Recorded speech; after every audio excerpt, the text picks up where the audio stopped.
Hello and welcome everyone, this is Dmitry and this is another network programmability stream, and today we are going to take a look at the yangson. This is a Python library which allows you to work with Yang models in Python code. So I have never touched it before, so I'm very curious about that, though to be honest, I don't have any plan. Like, you'll just be going through tutorials there. Like, I don't know what I'm looking for. I have some potential use cases in mind, but like they're too early to try right now. And I will share them with you later. Okay, so we don't have a lot of topics to discuss today. So just a couple. First of all, there was a stream last week, and unfortunately the recording is not yet up. So we already have a next stream and I still don't have the recording up on my YouTube channel for the last one.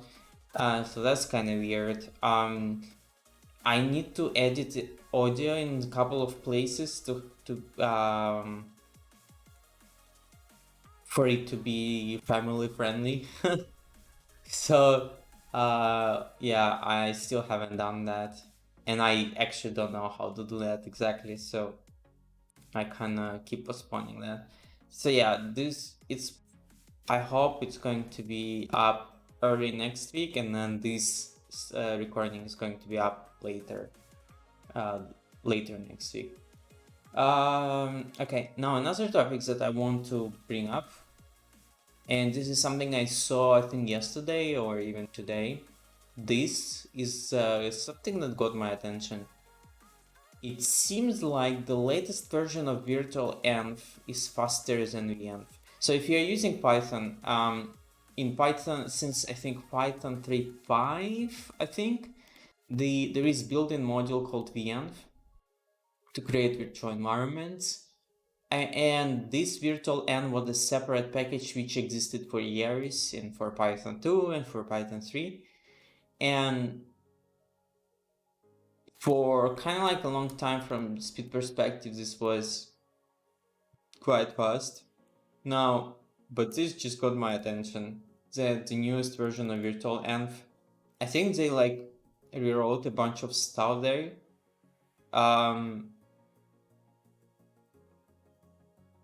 So yeah, I have to test this out. But it looks promising. So maybe it may actually. So I have actually. Let me see if I can bring this up. Maybe I should even try doing that. Why not? Because we don't have any other news to discuss anyway, so why not? So I have here my development station, right? What Python version do I have here? Python 3.7. Okay, and let's do pip install u virtualenv. Okay, what version? So it's 20.0.19 and this one 20.0.18. Okay, so this should be good. Now, the way I can test this, if I go probably to projects, do I have it? Yeah, I have here a test project. Let me remove that really quick. Actually, I can go into developer. Okay, so let's try this out. So if I say Python, no, I have to say time Python minus mvenv.venv. Okay, so this took 1.527. Very close to this number, by the way. I actually know, not that close. And then we will remove this directory, and we will say time Python minus m virtualenv venv.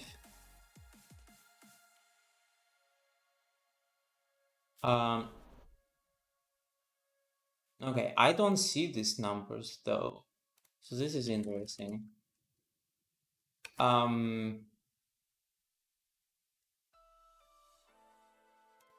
Is there anything here that I should?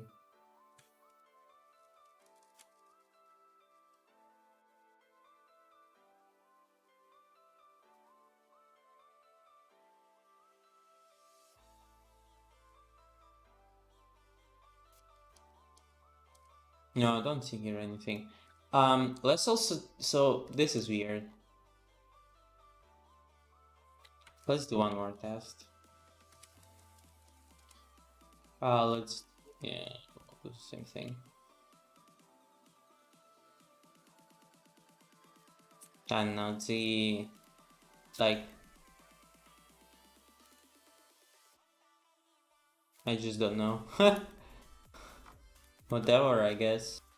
We can also try Python 3.8. You know, just for the test purposes. I don't mind. So let me think what I need to do for that. So,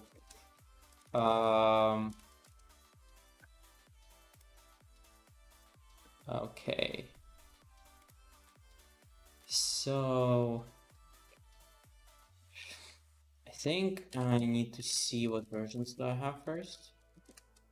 I do have 3.8.2, so if I say python local 3.8.2, and if I say Python, I get Python 3.8. Now I have to upgrade virtualenv here as well. And upgrade pip as well, and setup tools. Okay. So if I say python minus env venv dot venv, and then oh no, time. Okay, so this took 1.6 seconds. Probably let me do this.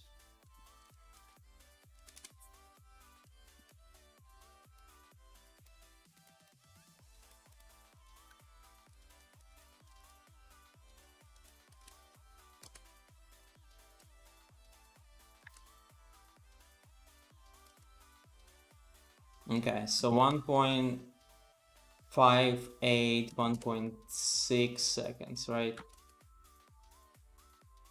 Okay, so now let's do the same thing with virtualenv.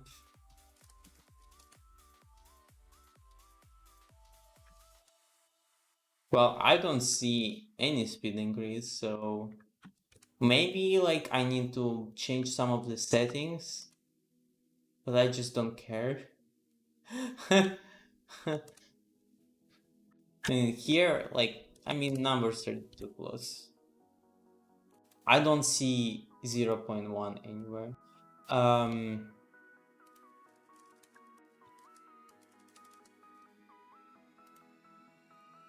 Let me quickly check if there is some like interesting option.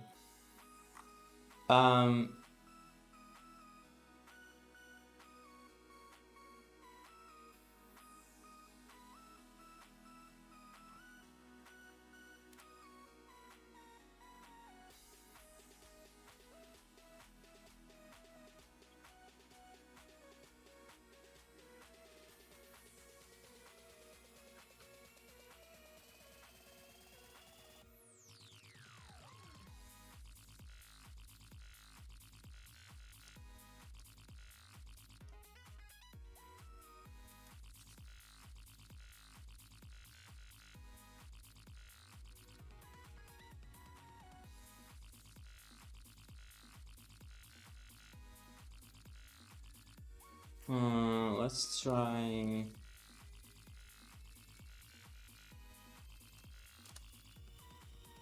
Will this work?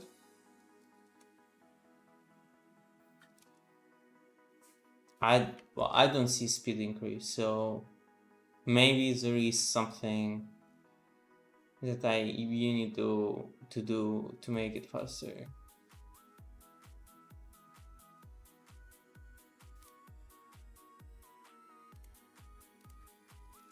Let me just reply to this guy.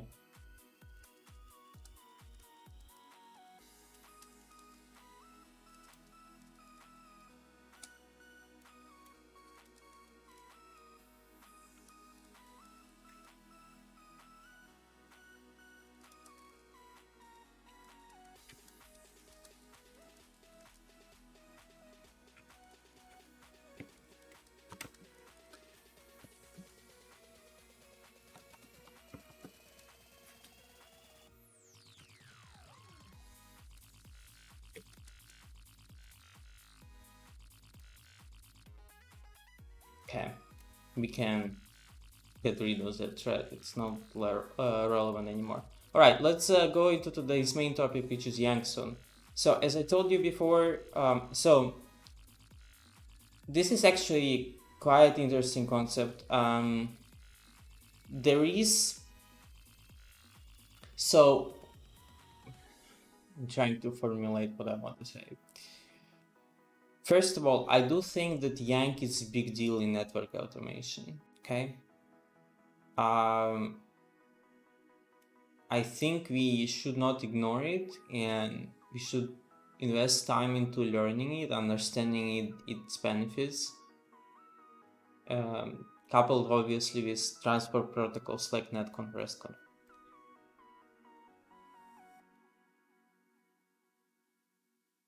And there is some tooling around Yank, but it's kind of weird. I mean, there is PyYank, which is CLI utility to explore Yang models. And honestly, it's really useful only for small models. There is Advanced NetConf Explorer, which is very nice. I like it. But it works, you have to directly connect to a network device. It will get all the Yang modules from there. Then what else? There is Yang Suite, which is Cisco internal tool. It hasn't been released. There is Yang Explorer, which is kind of old tool. And just not maintained anymore. And it's also very weird Flash-based tool. Then there is what? Let me think.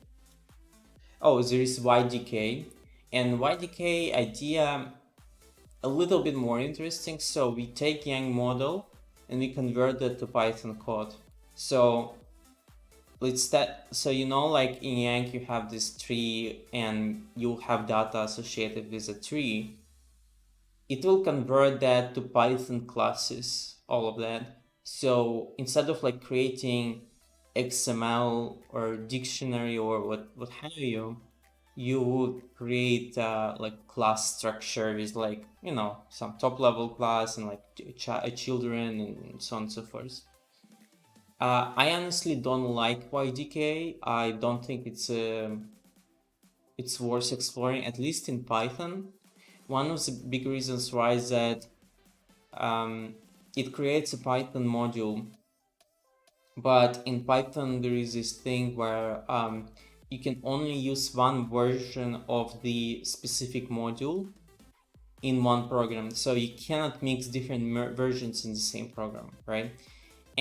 But that thing kind of like deals with this. So let's say it takes models for, I don't know, IOSXC 1612, right? It takes that and converts this to Python code, and this will be like a separate module called, I don't know, Cisco SXC native or something, right? This means that you can only use that package in that version and not with, like, you cannot create two versions of that package and use them. I mean, at least easy. So this is one of the main reasons why I don't like YDK. Another one is that I don't see big difference between creating classes in, like, you need to have hierarchy of classes, right? And I don't see big difference between creating a hierarchy of classes versus creating a properly structured dictionary or, I don't know, YAML, XML, whatever. Honestly, like, I don't see an exact problem it solves. Now, however, introspection of Yang models in code is quite interesting, and YDK actually could do some of that. Like, understanding in code what is available in the model is actually very interesting to me. And based on this library, there is another library which was there actually two. It's called Yangify, and actually I was trying to do a stream 1 week on that and I kind of failed. I had to cancel that. So Yangify is using yangson. Let me see. Yeah, it uses yangson. The idea here is that you can take unstructured data, Yang model, and structured data, and you can convert between these three. So you can take unstructured data and Yang and convert it to structured Yang data, or you can take structured Yang data, Yang model, and convert it to unstructured. So it kind of have these transformations, if you will. I haven't played with this yet, but this is interesting to me. Now there is a project called built on top of this called how it's called, NTC Rosetta, right? NTC. Pamsky, thank you so much for following. So NTC Rosetta. Okay. Now this one builds on top of the Yangify, and it kind of like example implementation of what we can do with Yangify, if you will. This one takes config, unstructured config, and converts it to Yang model, to Yang data, excuse me. So let me actually show what this, yeah, look at this. So let's say you have a config like this, right? This is in the file. You take this, you say, I want to open openconfig from NTC Rosetta, and I think NTC Rosetta only does openconfig. So you feed this into this, and you get this. And you know what this is? This is a valid RESTconf payload, so you can actually send this to a device, okay, which supports RESTconf and this openconfig model, which if you think about it is very interesting. I actually don't know like what exactly, like how exactly it is doing that. I'm interested in this kind of approaches. There are two use cases which come to mind to any kind of Yang model manipulation in code. One of them is if I can analyze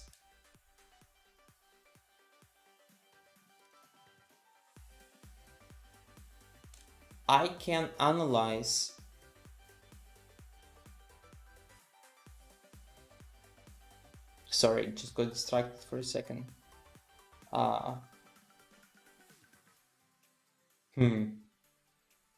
Just blank, literally blank. Oh yeah, I remember now. Okay, so let me actually get rid of the font here because you may hear some of the weird noises here.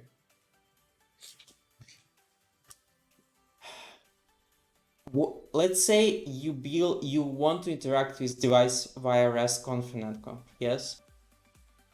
And you have a data from some of your sources and you build, let's say, a config, right? With something like yangson, at least I hope so, I want to take my data, let's say in Python dictionary or something, feed it into that, and tell me on the client side if this is a valid payload or not. Okay? So this means that this is client side verification of your data. So let's say you made a mistake. And actually, I can show you one of the examples here. So I built some automation for like NetConf and YAML files. Sometimes I show it to people. Now, in order for this to work, you need to have this payload in correct Yang structure, right? But what if you make a mistake here, right? Like, I don't know, you thought this name goes on some other level, right? Or this IPv6 is on this level with the name. It's not under address file or something, right? You make a mistake here because this is user input, right? This is not like super big deal, but this payload is going to be formed and sent to the device anyway, and then it's up to device to deny this. So you actually need a valid connection. You need to be able to establish a connection to know that this is incorrect payload. Now with something like this, you can do client-side verification. So let's say I give a native model, I build some code around it, I feed this data and I say, please verify if this data conforms to Yang model. And then it on the client side, without any connection, it will tell me, oh no, like here on this tree level, you have a mistake. Make sense? So this is one of the ideas I have. Second idea is a little bit, well, it's much more complex, and I don't know if we can implement that easily. The idea here is the following. You have different vendors, or even just different platforms, right? And you have some of your inputs for your network.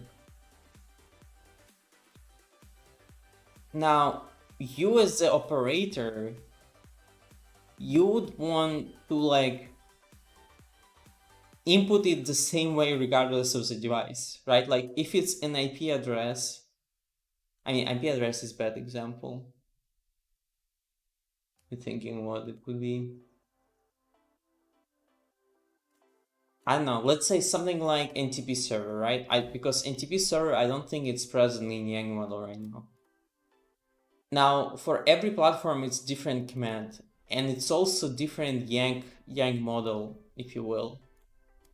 But you want to input that NTP server once, right? Like you don't want to care about implementation detail. You want to input it once.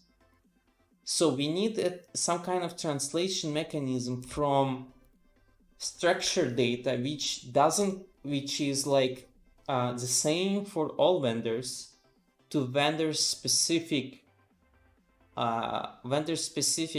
data. Conforming Yang model. So I want to have something like NTP, let's say it's just like this, right? It's just JSON, or it's let's say Python dictionary, right? You say NTP, I don't know, doesn't matter which format it is, whatever we like. And this will be something like this, right?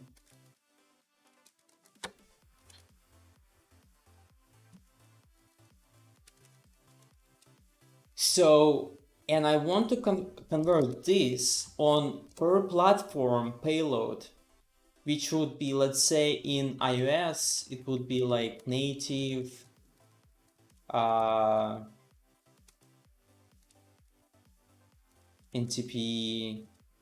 I think it's like this. If only I could type this correctly.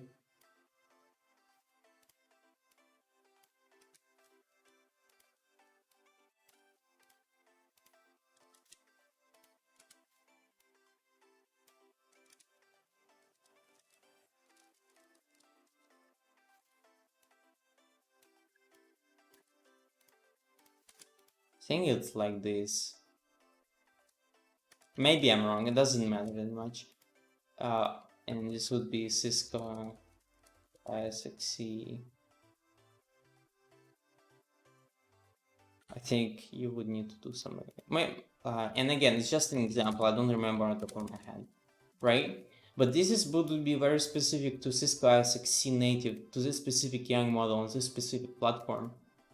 But I want to be able to convert this to any platform. Now, and this is like this is a question that has been bothering me for quite a while. I mean, like, obviously in code, I can convert this to this, right? My problem is that I want it to be more declarative. Like I want to specify rules of this conversion somehow easy. because if I have more of these features, right, and if I handle it directly in the code, like in the code I could say I would like create this, and I can say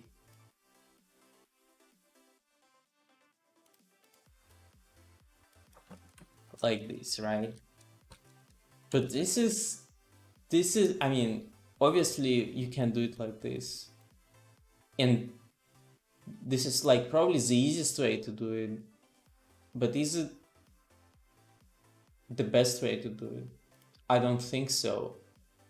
Maybe, I don't know, like, guys, but like this is something that bothers me. Like, how do I convert this vendor neutral intent, right, to a very specific option in your Yang tree per platform, especially if that's platform specific thing does not doesn't have an open config model for it. Because if it's open config, then it's okay, right? I can at the very beginning say this should confirm open config, and then all platforms supporting openconfig will do that. But what if that platform doesn't implement that specific thing in openconfig, or just doesn't support openconfig at all, right? Like, how do you do these conversions and not go insane?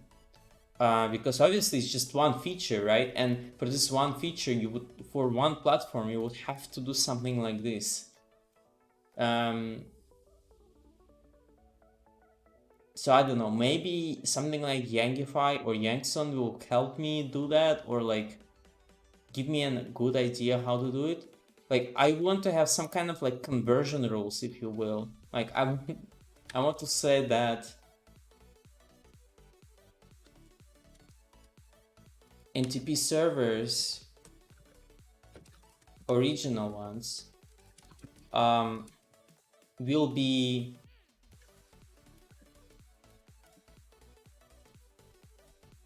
I don't know, maybe something like this, right?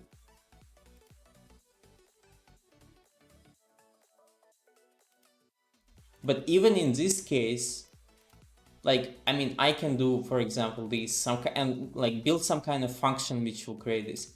But there is an interesting thing here. Some of these pieces could be a list or something, and then this will not work this way.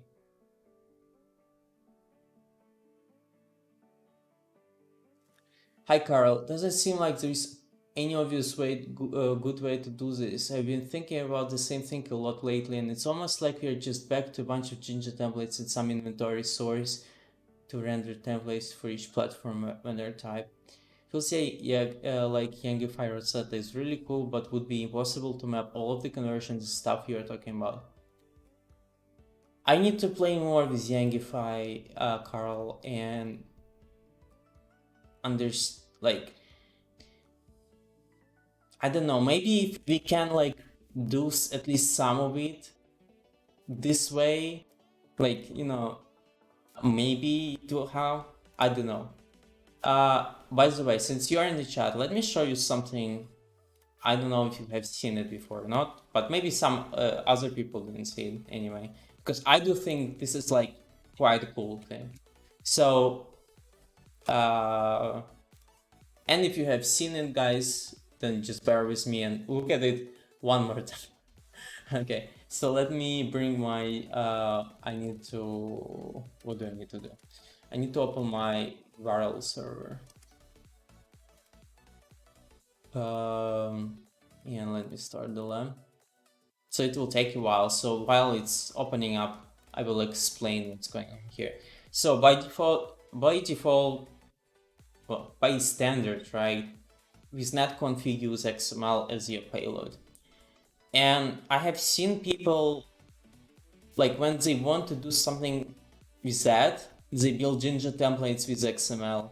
So they build the Jinja templates with a bunch of XML tags where they put data. And it's even more uglier than doing that for CLI, for plain text config, for CLI config. So I thought, like, is it possible to do something else? So this is what I came up with. So in this particular case, it uses YAML, but it doesn't matter if it's YAML or just like Python dictionary. Like in the end, I want Python dictionary. And it converts Python dictionary with specific markers to the XML. So if you look on this, so obviously you can find dictionary to XML converters in Python, but none of them are like specific to NETCONF-ish, and it's quite important in some places. Why? Because when we are building XML payload, you need some of the, what's called, attributes, right, in XML. You would need to, on some trees, you have to specify namespace. On some trees, you have to specify operation and stuff like this. So I built a conversion function which take this or any Python dictionary with this kind of data and convert this to NETCONF XML. So this allows you to just not have Jinja templates at all. The downside of this is that you have to understand Yang models pretty well. So like, because this follows exact native VRF model, right? So you have to like understand the structure. But if you do, what this allows you to do is very cool stuff. So let me see if my lab is loaded.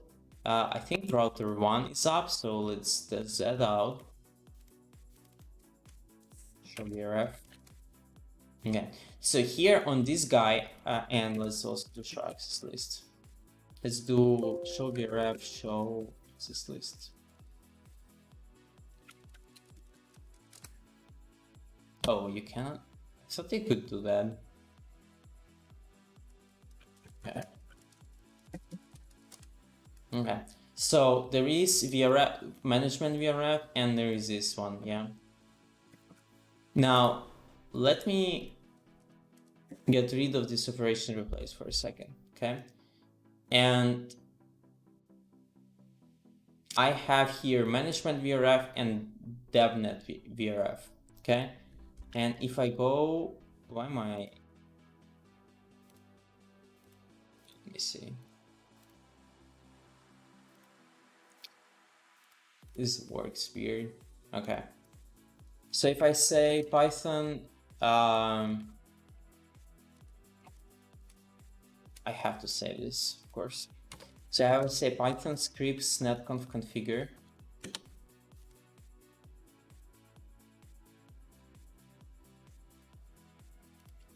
So if I go do show VRF here, now you have VRF here, right? Now, let's take a look on here. Let's do here yank, okay? Now, you see that I removed this operation replace here, right? So let's run this again. So this should result, because I removed operation replace, this will result in config merge. Now, this is what you usually don't want to do. You want to have, when you are like having these things somewhere as your input, right? You would want to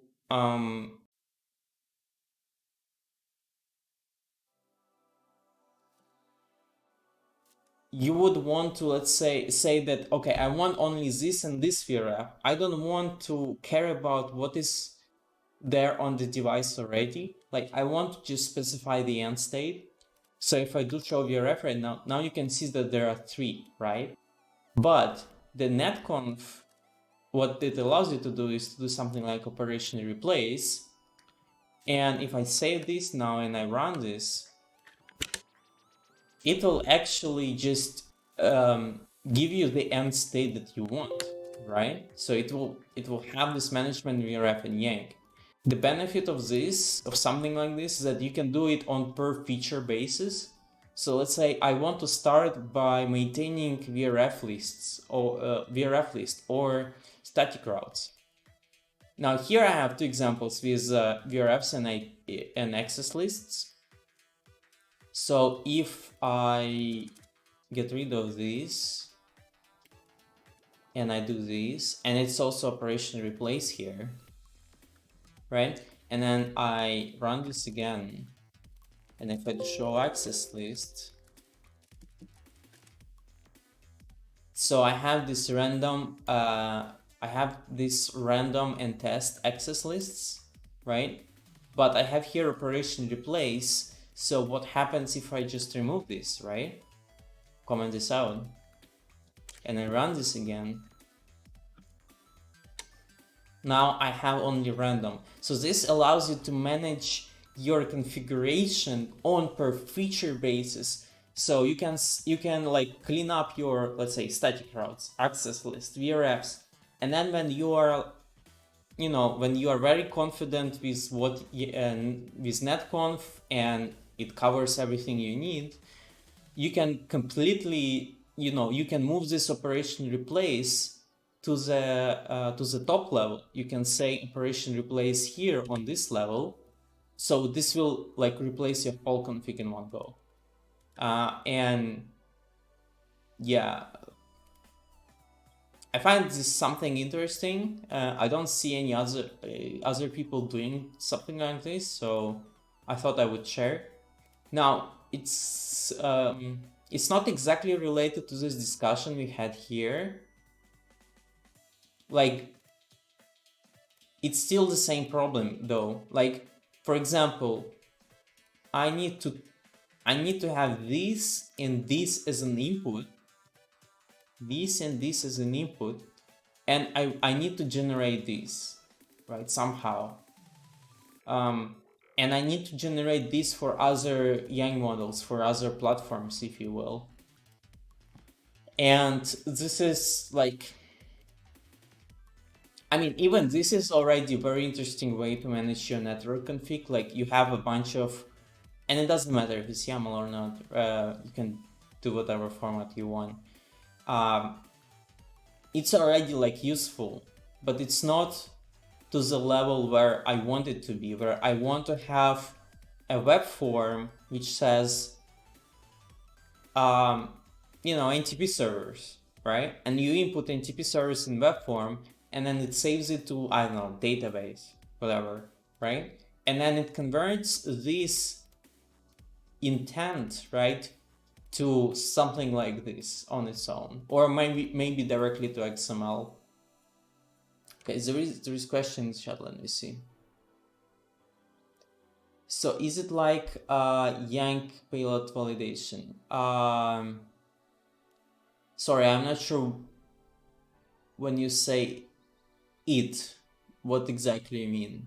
Because this is not Yank validation right now. This is actually generating a payload which will be sent to the device.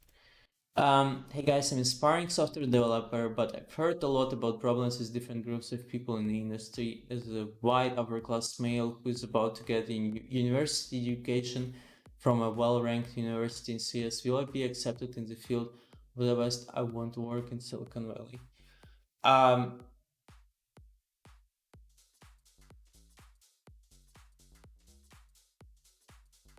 Well, I don't think there are going to be any issues. I do think that on average we are quite diverse group. I mean, it still could be better, but on average, I think software developer community is quite diverse. I think there should be no problems. Go for it, man. All right, so we kind of, the stream is about yangson, but I turn it into, oh, let me promote this one thing that I built. So let's get back on track. So at least I hope you got some understanding of problems that I have with NetConf Yank in some of my like thinking, like what I'm thinking about. So now we will be playing with the library and seeing like, is it possible to apply to these problems at hand? Maybe yes, maybe no, I don't know. Yeah. Okay.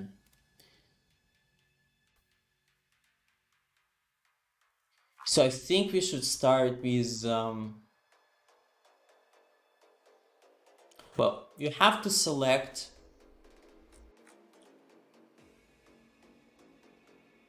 a yang model. Let me think. Okay, I think this will need. Oh, I can use my network programmability project. Let's see.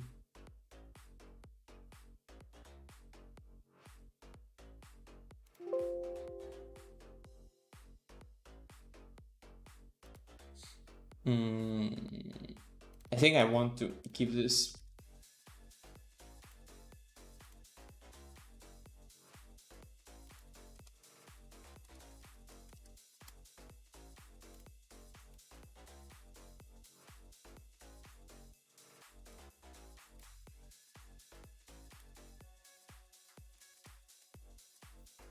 Okay. Here.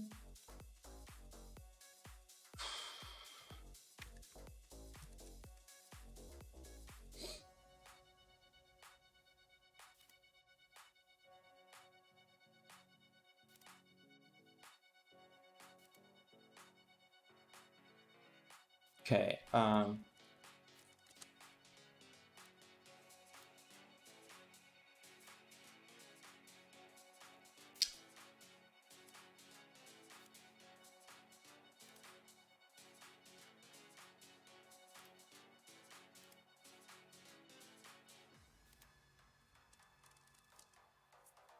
Man.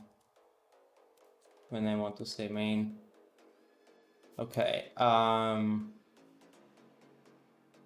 No Python interpreter selected. You need to select Python interpreter. Yeah, about that.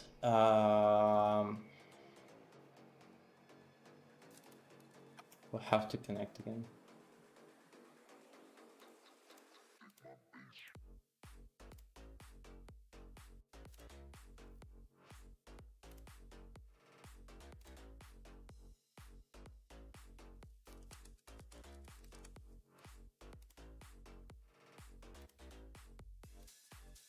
Okay, let's see what Python version. Okay, it's 3.7.7. I think it's fine. Yeah, let's create virtual environment.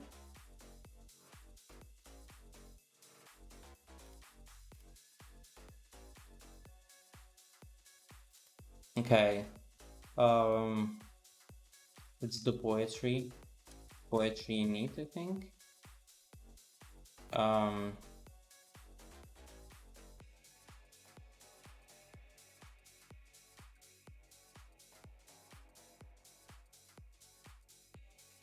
I don't know, let's do yank app.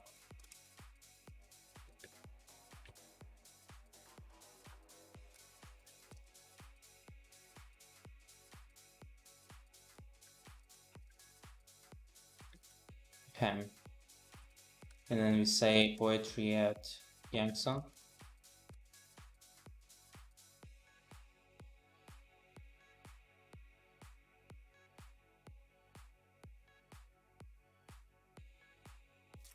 I don't know why it's kind of dark here. It's weird. Usually there is more light on my face. Well, I don't know how to troubleshoot the web cameras, guys.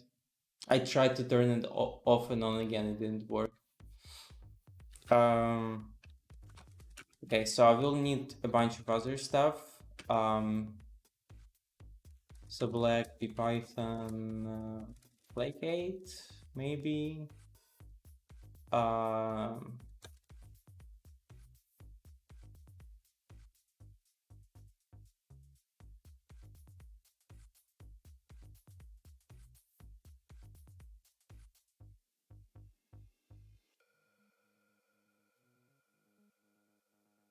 I think we'll be spending majority of the time in like I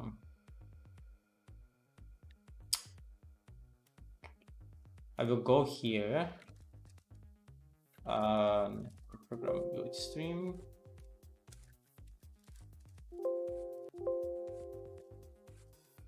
and yangson.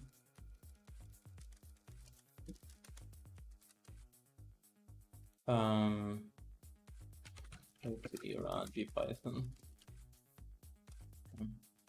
So I think we spend a bunch of time like on the interpreter instead, like because we will have to try things out. So okay, the next step is that let me open another window here, or I can even do it here. So projects yank, I think. Stupid one. Get all, of course.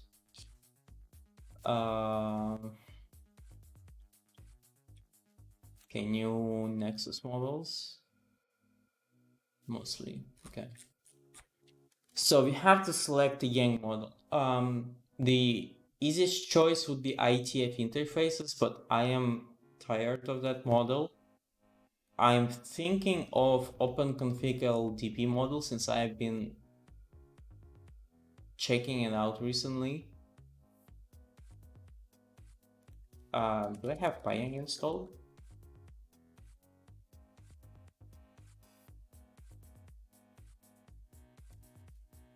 Let me check one more thing. Python use binary from another.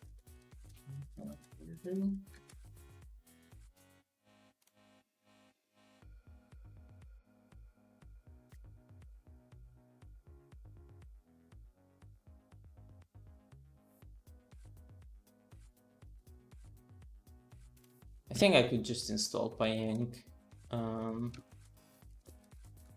in 377. Not that big of a deal. So if I say, well, I have to go to the proper place.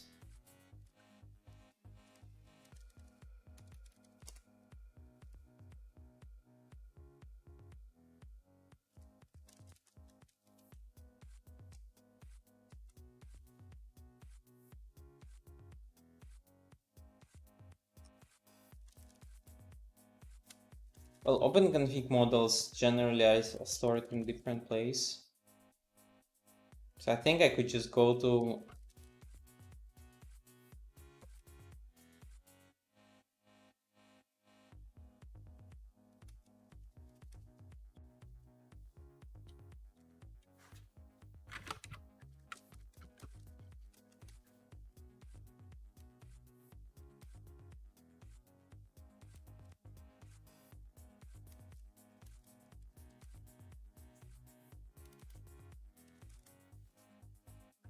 let's do Python F3 on open. No.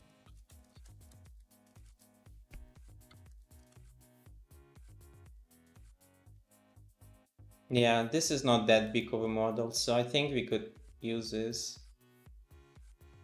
It's still kind of big. I think another thing that could help.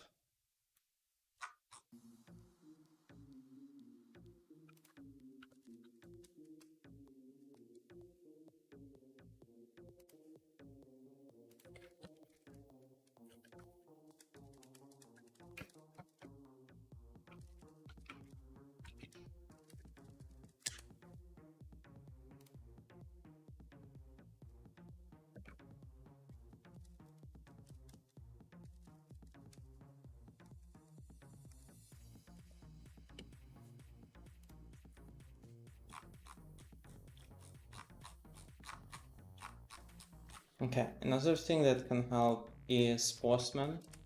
So I want to actually have an example of data in front of me when I will be working with this. Let me see.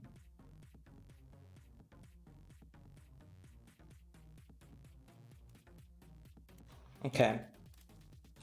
I forgot how I should do it. So thing is what container. I need to find container. So there is grouping LDP top. Okay, so you can see at the top level it uses LDP top, right? And this is a grouping. So I go here And under the grouping, there are two containers. Well, there is one container actually. There is only container LDP. So this will be just restconf data LDP, I think. Yep. And this is module name. So some, like, if you have multiple things which will have container LDP at the top level, like you could specify this module name like as a namespace like this, and then this will work. Okay, so now we have data, we have model open in raw format, model open in PyYang. I think now it's a good time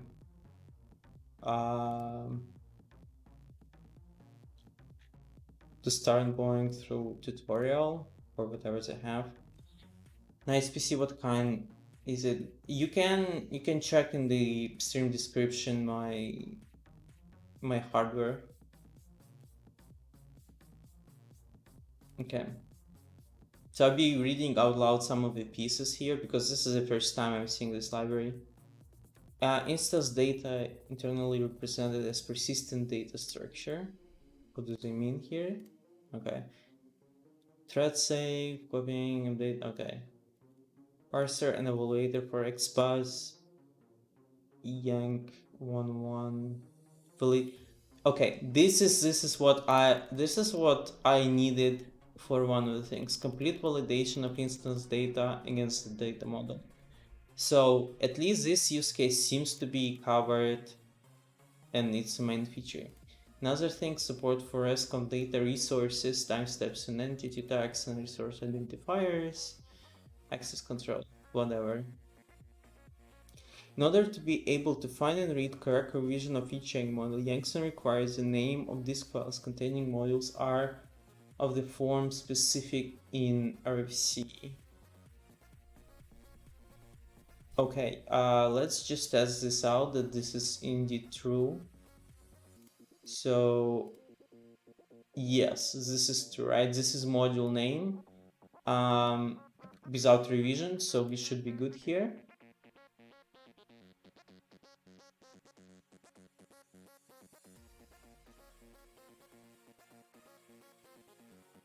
Yeah, Yangson is currently able to parse only the compact syntax of Yang files. Modules written in the alternative XML format can be converted to the compact. Okay, I don't have any yin models, so, well, any Yang models in yin format, so it should be fine.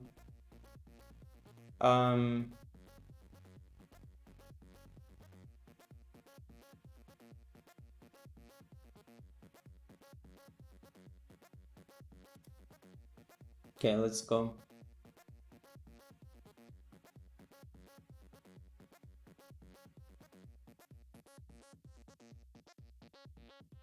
Okay, this is talks about Yang. Yang models. Please, I just need okay, here is something that is interesting. The approach adopted by Yangson library is to assign a content type to every schema. Okay, I need to understand what is content type here. Okay, Yang distinguishes configuration from state data. Okay.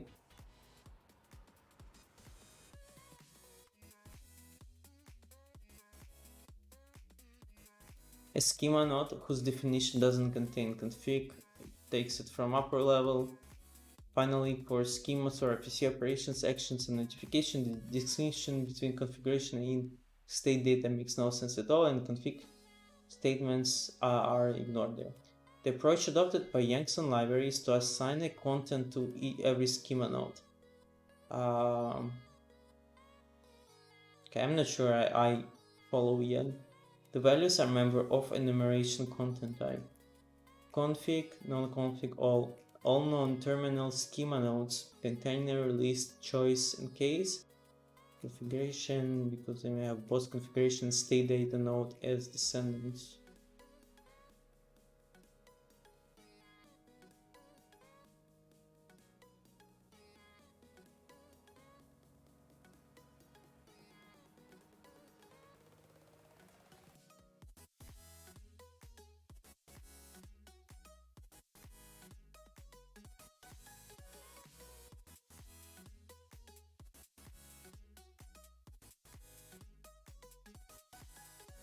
Okay, so one of the things is schema, not content type. Honestly, I would just prefer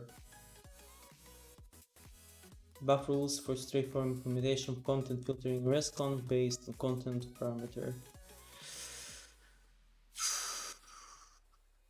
Okay, first let's import the necessary Python modules and go to the appropriate directory.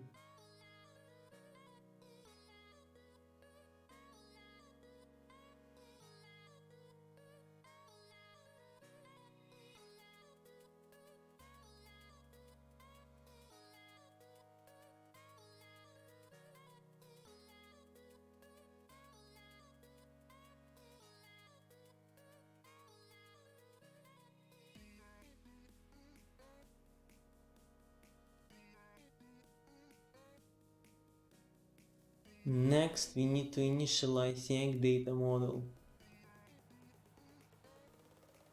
Okay, this is not what I expected, to be honest.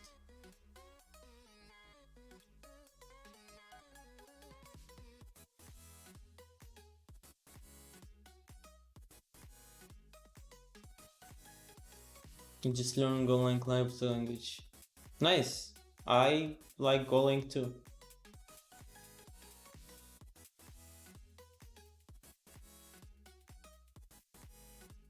Okay, folks, I'm a little bit confused, to be honest. Ask tree. I think I need to go to what?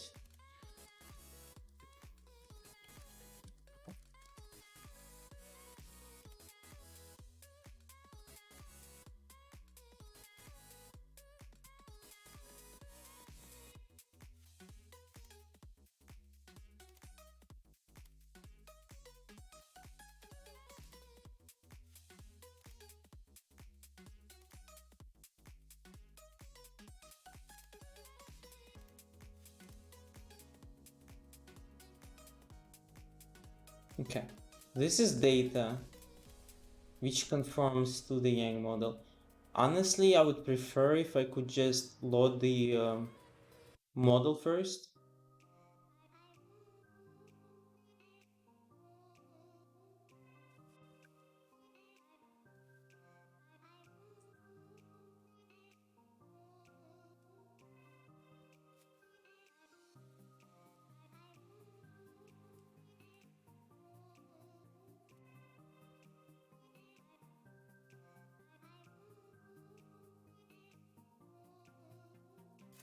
Tinker, you can try. Oh no, hold on. I used my second account. One second here.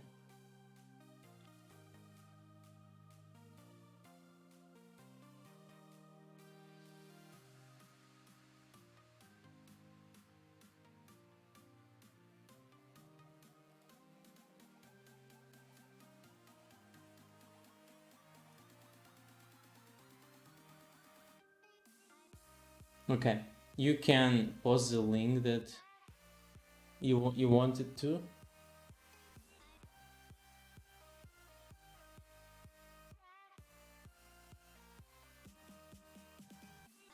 You were trying to, I think, send the link or oh no, it was just caps. Okay, I see now. Never mind. I thought it was a link or something. Yeah. Just the bot deletes some of the things.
Something bothers me about this.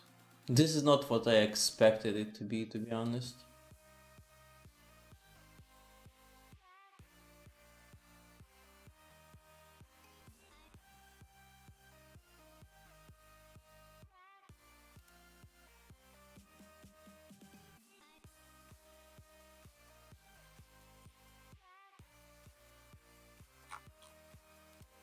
Okay.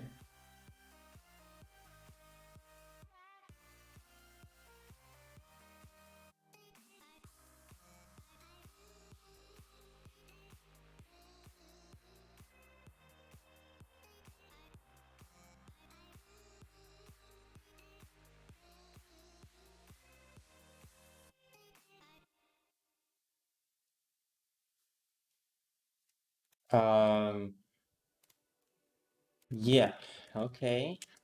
I guess we'll do this.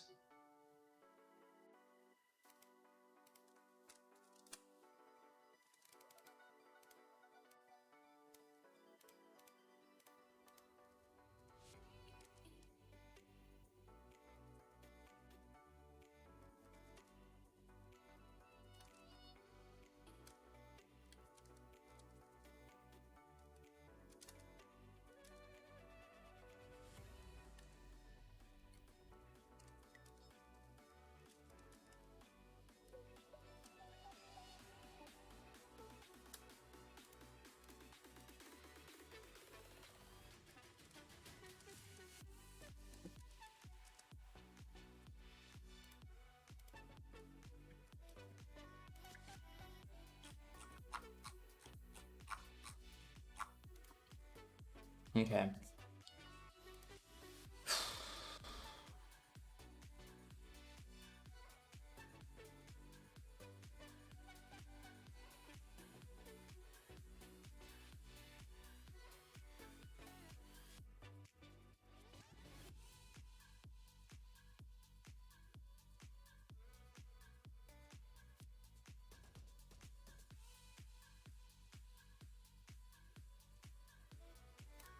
Let's try doing it on CLI. Yeah.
Yeah, about that. Okay.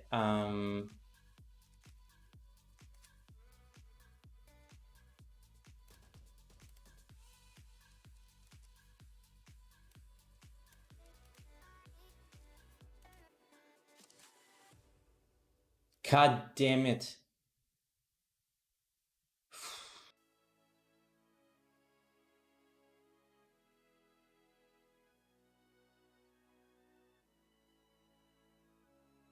Hello, Wookie Image.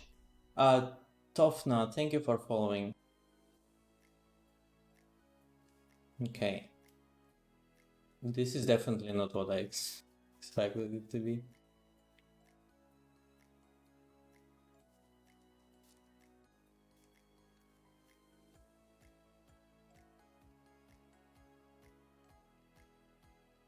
Missing young library, modules, state.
Let's see if this works.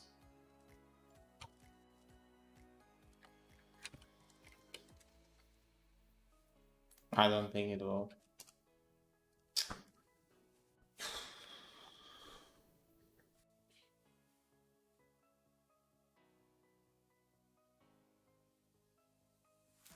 Missing ITF Yang library module state.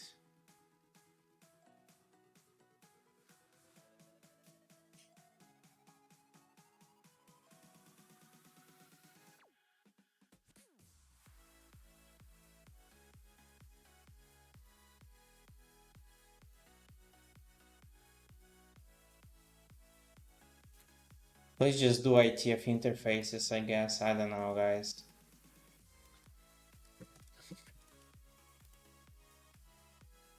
Actually, this is not correct model. Let me see the proper prefix for that.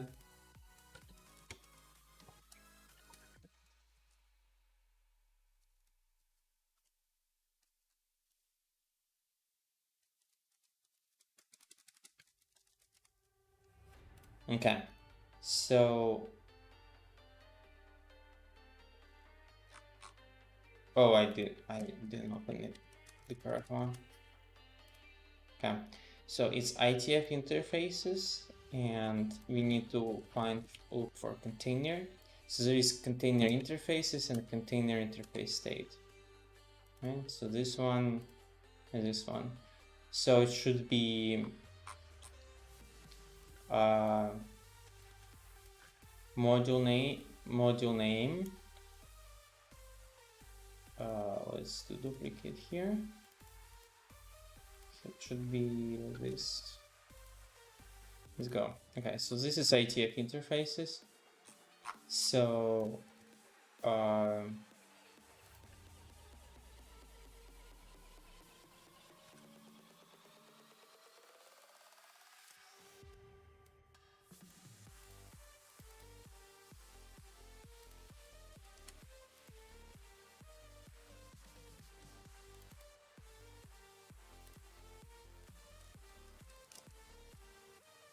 okay, so have this data ITF interfaces.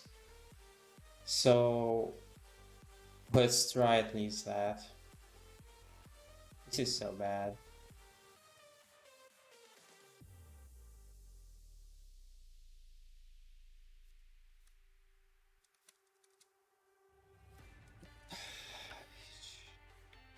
Damn it. If this will not work.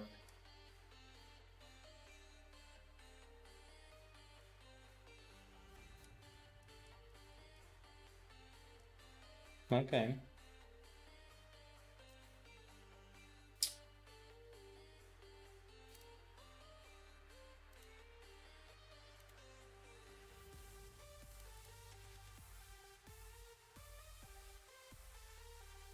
Oh, wait. Module state. Interesting. They have this like file separate.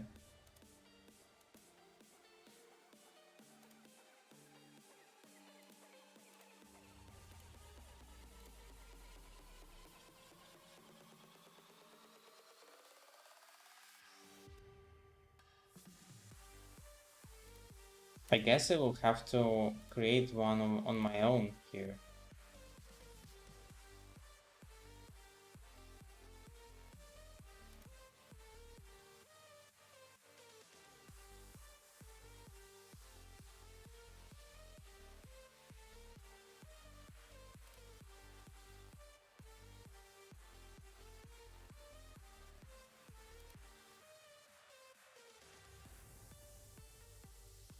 Yeah, about that.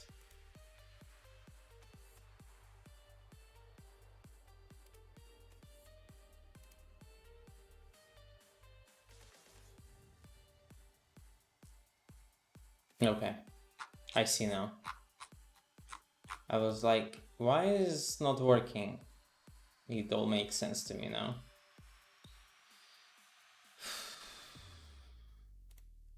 I'm not happy about it, but this is what it is.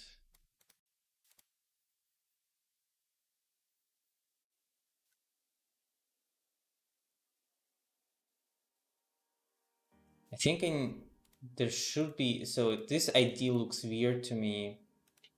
I guess you can create this somehow.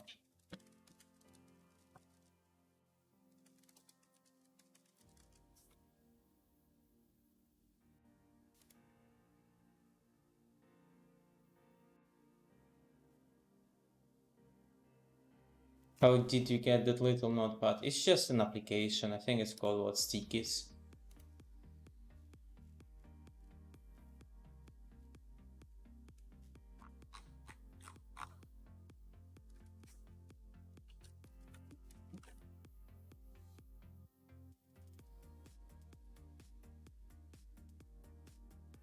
Okay. The constructor argument is ylt xt is a string with JSON encoded thing. Okay, whatever. The class constructor may raise the following exception if yang library data is invalid. So this is what we have. Or do we have that? Yeah. Python, okay. Yang library is a Python dictionary containing parsed yang library data. Folks, I feel like I'm missing something.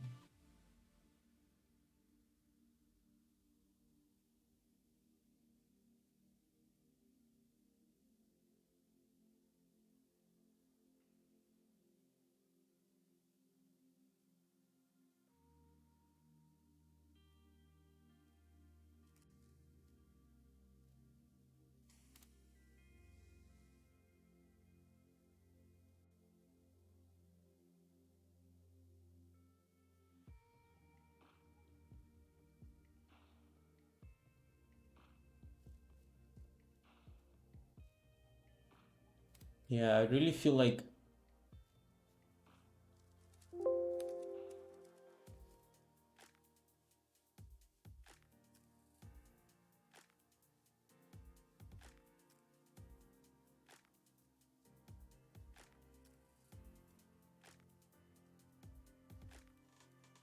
in order to create particular data model, one has to decide which Yang models will become a part of it. The selection is recorded in Yang library data, and since Yang models may exist in multiple revisions, a revision also needs to be specified for each module.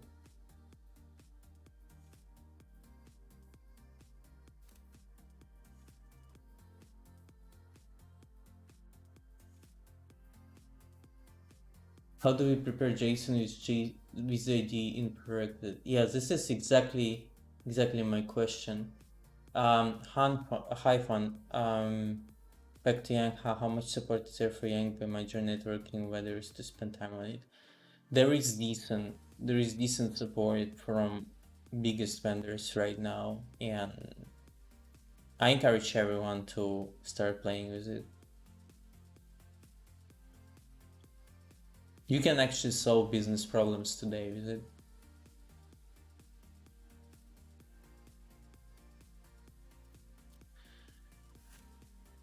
Okay, you know what, folks? Let's try creating that by hand. Like, I feel like I'm really missing something here. Like,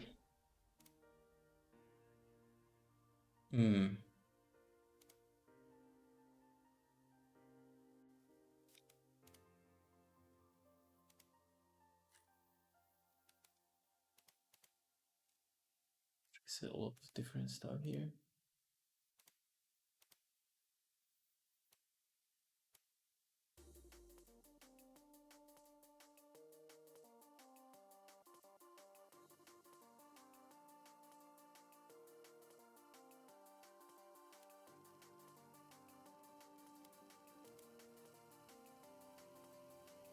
Oh, it feels like I don't need it. I hope so.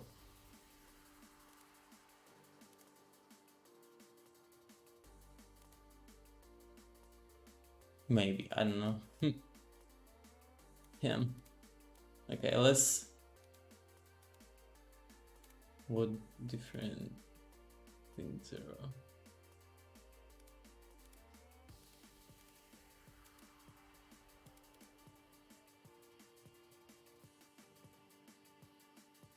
What if for tutorial purpose we use the same JSON file?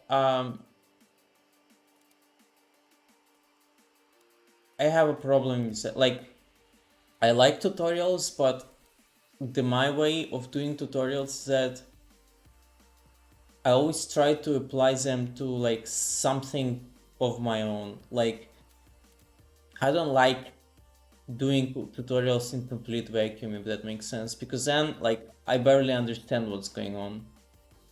So I took the smallest example that came to my mind, and I'm trying to work with that. Like, just, you know, can I just take their example and just go with it? I can, but like I will not get closer to understanding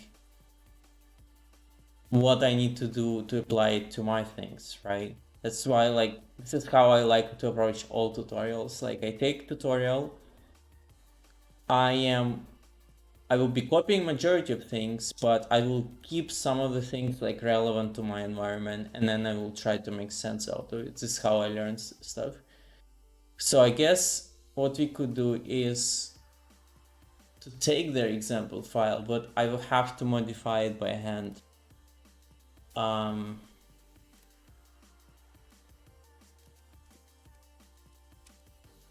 I think it also needs to be, does it need to be a very specific name?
All right.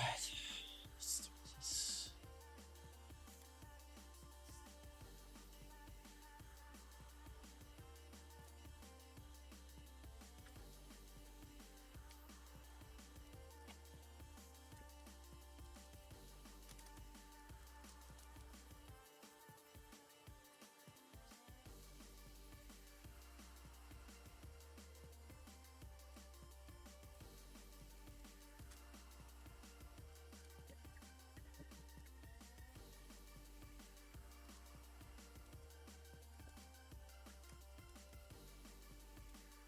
Oh no.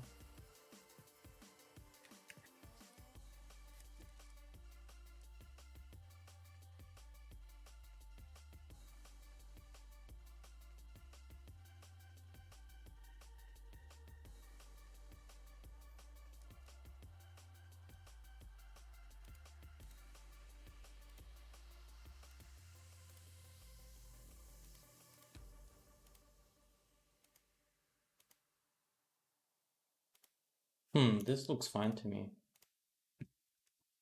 But apparently something is not fine.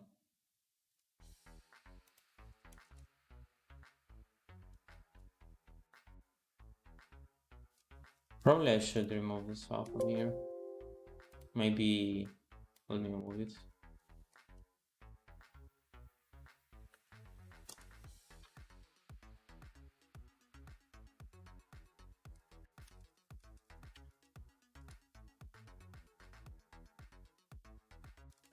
Oh. Oh. Huh. Okay. This was stupid. What?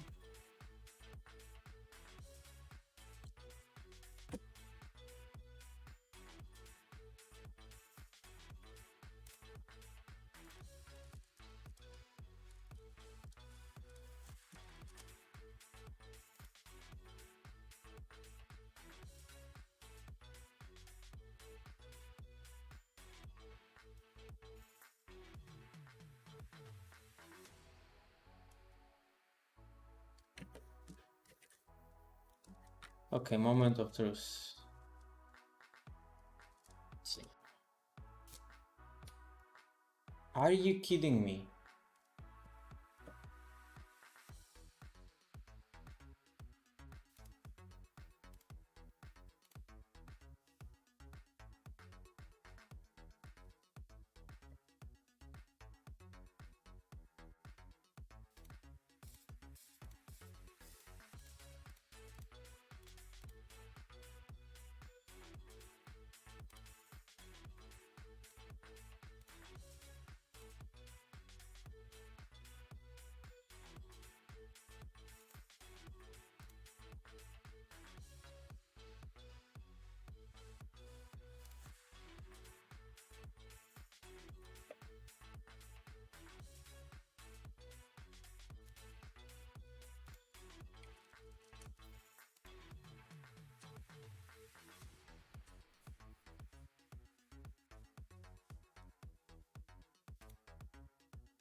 That sucks big time, guys.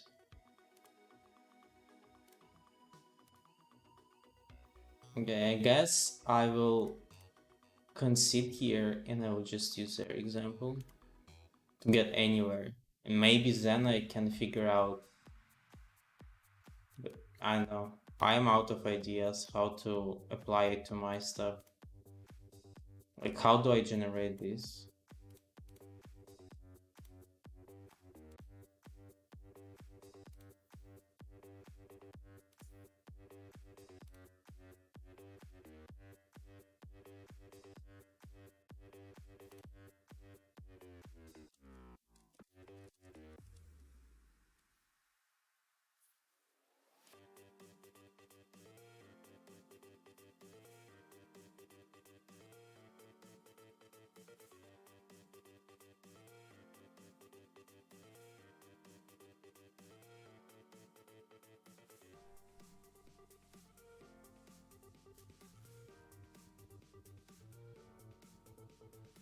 Go through this again.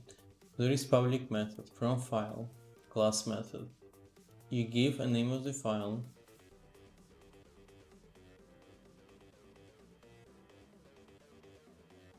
Initialize data model from a file containing JSON encoded Yank library data.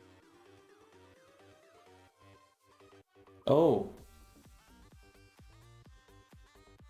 And return a data model instance. This name argument is the name of that file. File containing JSON encoded Yank library data.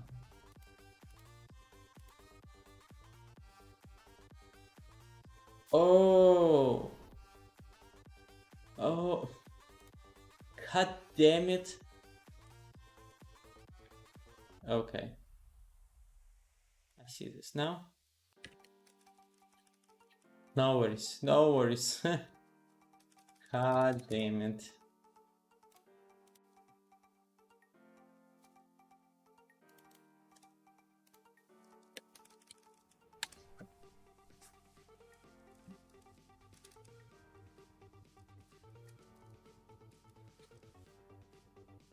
Okay, at least I have different error. Module not register, okay. Let me save this song, I like the song. Save it to my playlist. Okay, openconfig-lldp types. Okay, now we are getting somewhere. Here we go. Okay, so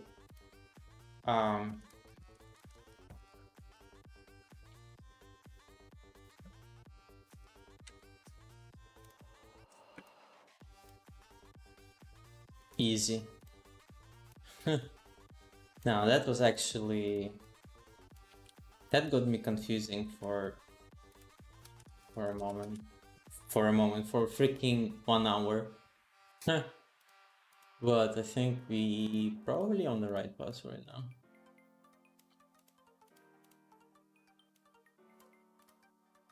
Though doing this particular thing by hand, it's kind of weird. What ideally I would want is to have like some kind of command line utility here, which says, here's the Yang model which I want to use. Here is a folder with all of the Yang models. Take all these models and take all their dependencies and put them in this library. I don't want to be creating this by hand. This is madness. Maybe you can do it somehow, but I haven't figured out yet how. Okay, let's try this again. Okay, next is openconfig-interfaces.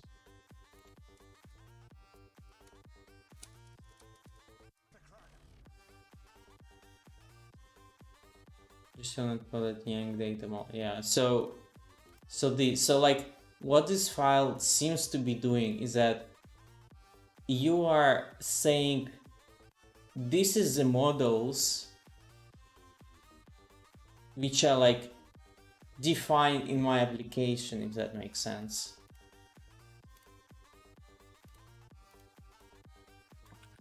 Let me now specify, because I am lazy, right? I will omit revision and see how that goes. Okay, so without revision it also kind of works. So maybe I would just skip revisions because I couldn't care less for putting more effort that I have to. Okay, so next one is ATF Yang types. But folks, damn, this is so... Actually, give me a second here. I think there is a way to not do this. How it's called? Should you? I think you should be able to get the modules. Yeah.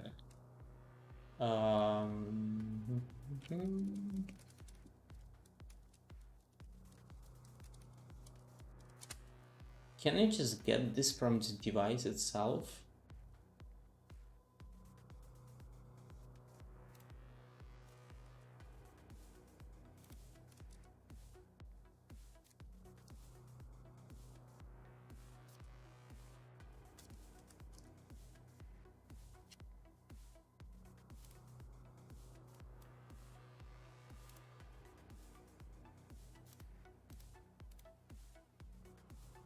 Yeah, you should be able to do this, right?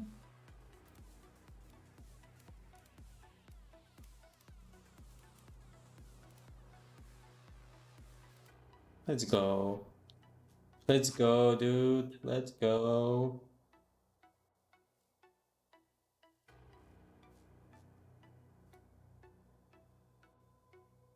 This is a big file, though. This is insanely big file.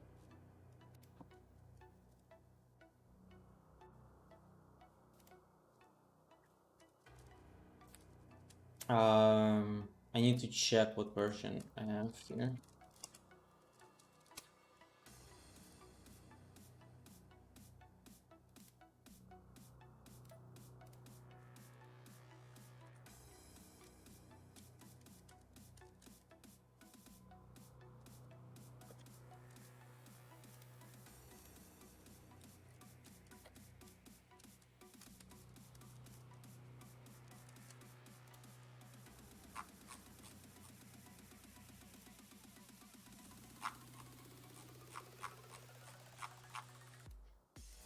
So, is it like JSON or data model where it is pointing to models? It's you basically say that this is the models which, so this endpoint that I have here in RESTconf, so this one, this endpoint says this is what Yang models this device supports.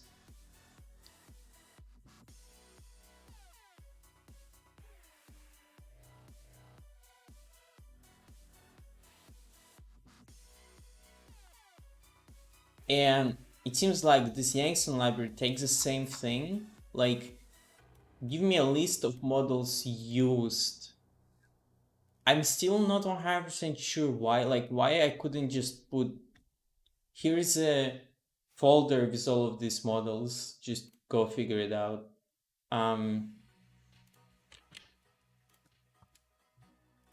We could try this. I have to be careful here.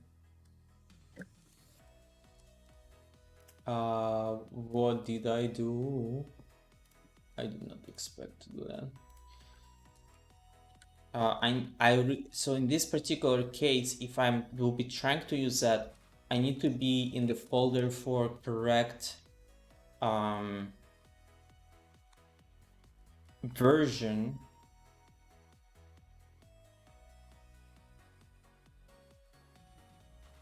Okay, I think there is only MIPS folder, which may be needed. Okay, we'll try that right now.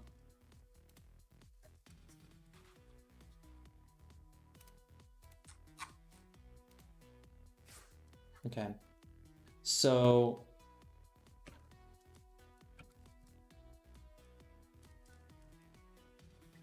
we will say Cisco iOS XE 1611 yank library JSON. Okay. Now here I will have to change stuff a little bit. So this will be 16.11.11.1, and we'll try this. It probably will error out, and I will have to add the MIPS one. Yeah, the MIPS one as well. So let's see. Rip. No, what did I do? What did I do?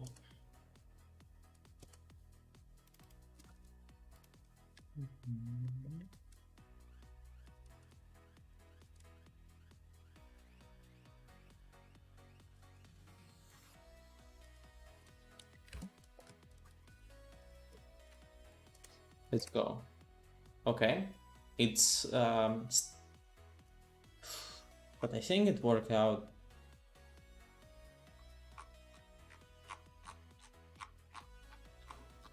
That's a lot of stuff here. Jesus Christ. I'm really not sure why there is problem with the light.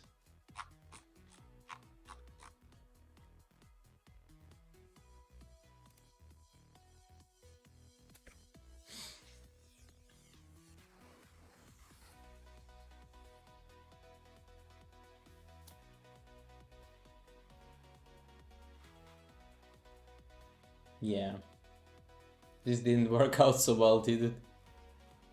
I mean, it tried. So what it did, I think, it, like, tried to parse all of the existing Yang models. So I took this module state directly from the device, right? And then it kind of broke.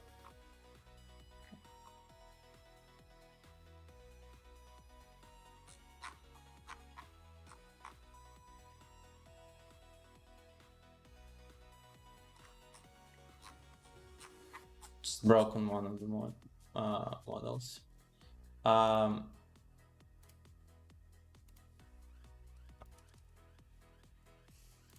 I will do one more try here, and then we will go back to like manually creating that file.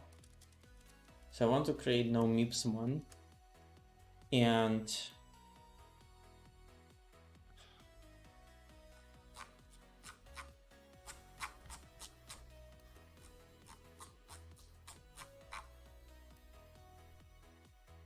I will delete all of the MIPS one. Did it tell me on which one it's stuck?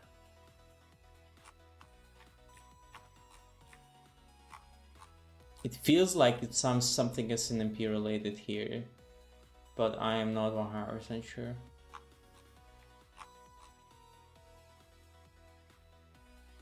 Doesn't give me details here. Okay, here, yeah. Let's see. So if I delete these and I delete these, oh no. Okay. Maybe this will work. I know, guys. I don't know.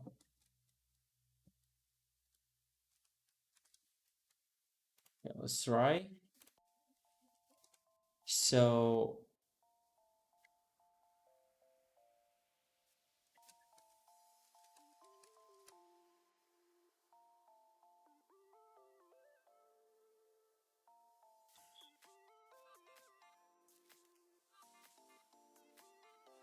give me 1 second here. I'll be back in just a moment.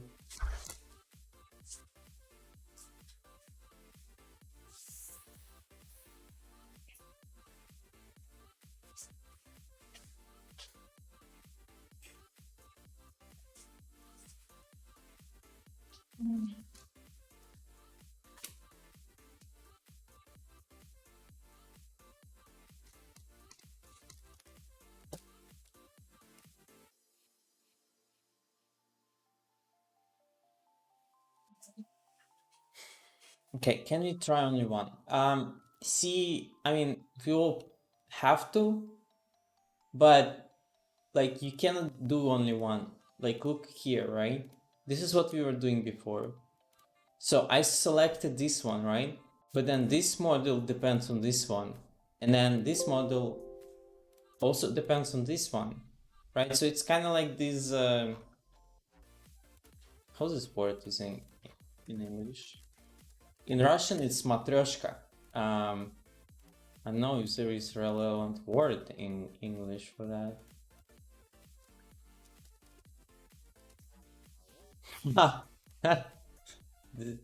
They don't have this word. So it's like you do one and then it has 5 more dependencies. You do one of those dependencies and it has more dependencies, right? That's why, like, you see, like, you know, they have a tutorial where there is like a single model dependency, but this is not the case with real models. But I guess we'll have to go back to that. Like, I don't see any other choice here. So we'll have to like do it one by one. Because in this particular case, what is happening is that they took all of these models, right? And then they're trying to parse them, and the library encounters something that doesn't expect to encounter, and it breaks, I guess. So it already kind of, I mean, I don't know if it's a problem with that Yang model is not according to standard, or this library doesn't implement something. Regardless of the reason why, it kind of already limits the usage of it, right? Because, for example, I use native ISXC model, right? If this cannot load it for some reason, or maybe I'm just dumb here and I couldn't figure it out here. But if I can't do it, then like I don't see a lot of value in it in the first place. But yeah, we'll see.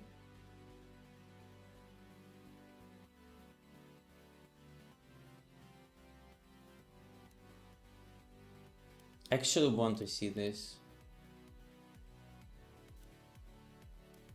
It seems like this is a comment.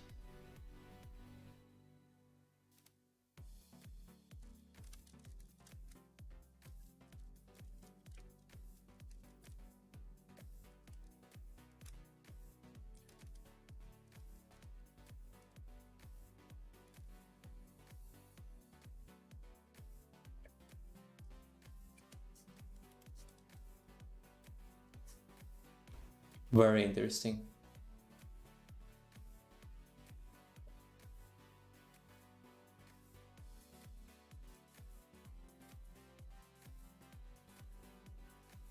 I think it couldn't handle this backslash here.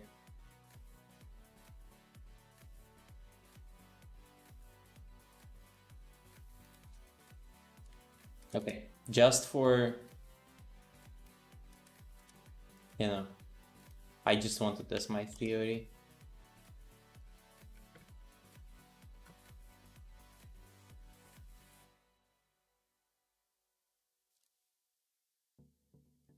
Yep, this was the case. It doesn't like backslash.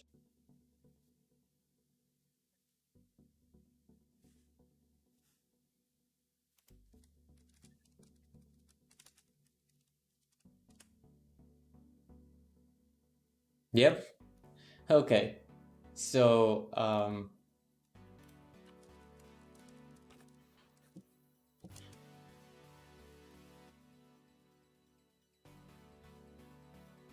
well, at least I got to the bottom of this, kind of.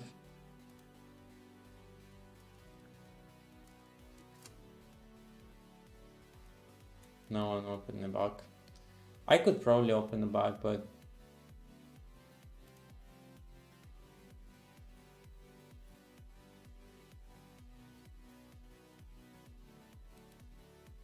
yeah.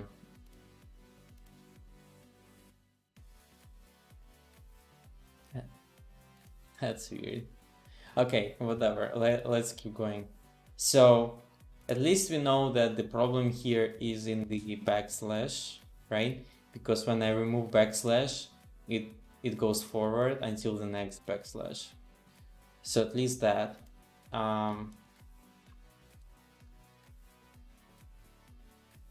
So we have to go back to our yang library file. And let's be very careful with version, please. So 1611. And I don't think we need this one.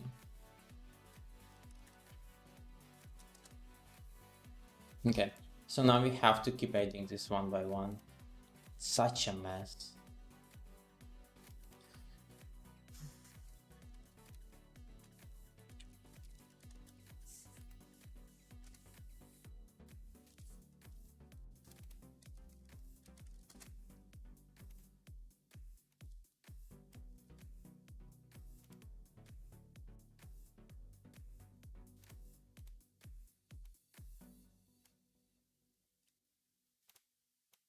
What do I duplicate? No. No. Okay, instead of just copy pasting with mouse, I will waste 10 more time, 10x more time to find the key binding for this and use key binding until I forget key binding. Control ID, okay. Okay, so this was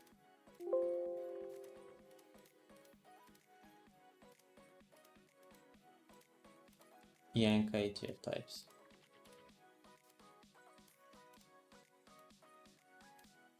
And we need a namespace. Dude, even for one, like it's just too much. It's just too much. Like I hate this kind of manual work. Like it drives me just completely nuts. Okay, next try. Let's go. Open config extension. Let's go, dude.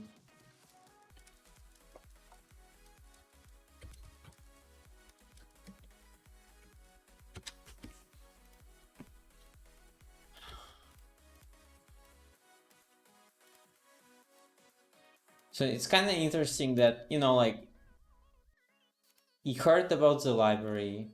The idea seems interesting, like some general, you know, like features that like their objectives seems very, very clear to me, right?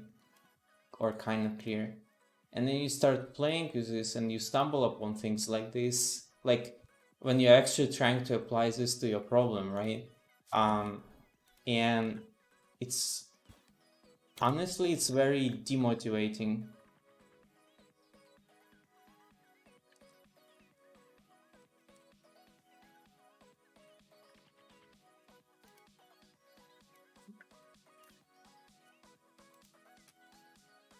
Maybe I'm doing something wrong, but I couldn't figure it out, folks.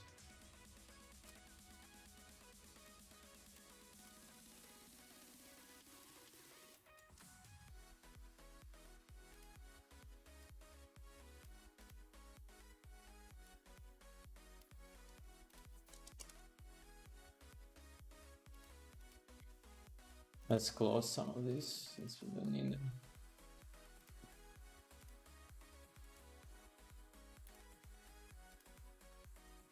Okay, next try.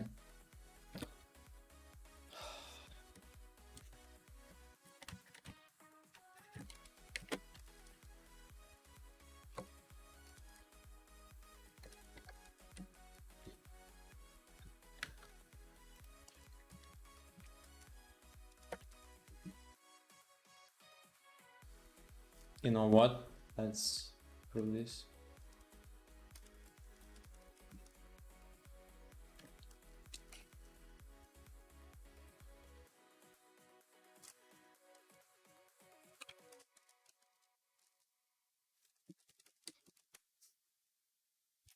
Um,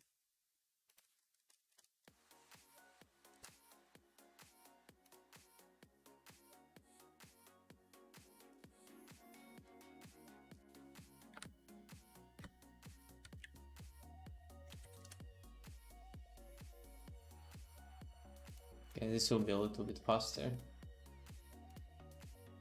right?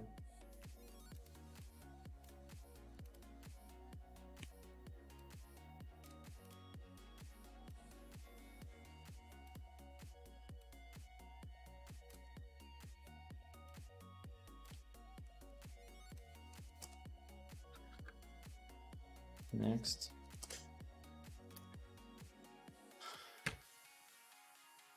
Just killing me. Oh wow, what?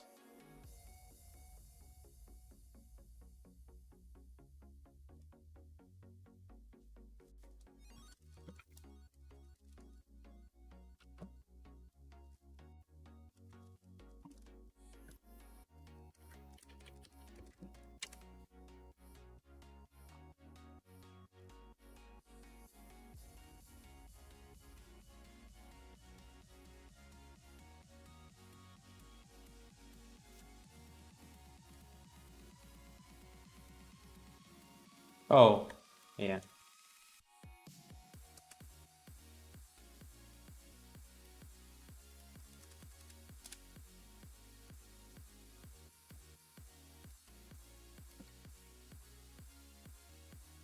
I could probably script this a little bit, so I could, I guess,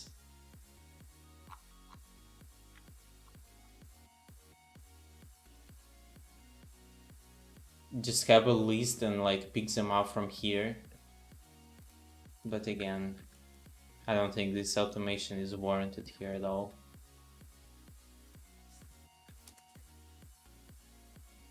Are you kidding me? Oh, I think I know what I did. Yeah.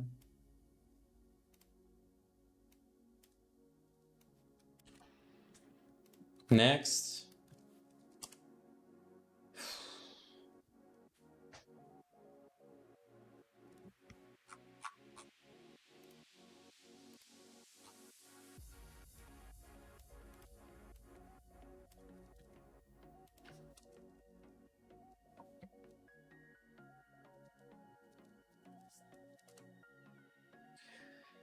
Holy hell. Finally. Finally, I was able to load this.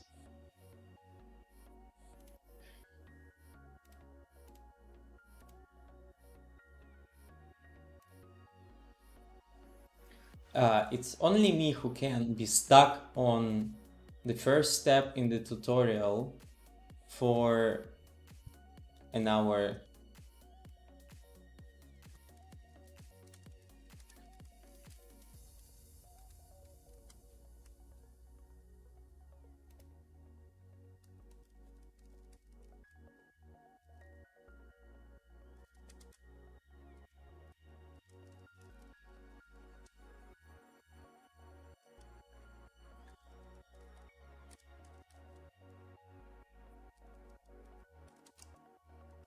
Okay, so this is the same thing like Pyang does, except it also lists like dependencies, since I have them in that file, I guess.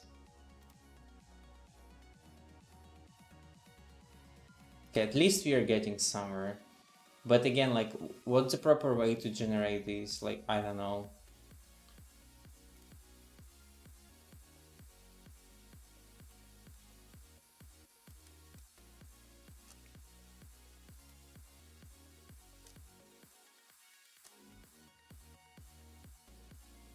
I was hoping this guy is on Twitter so I could just...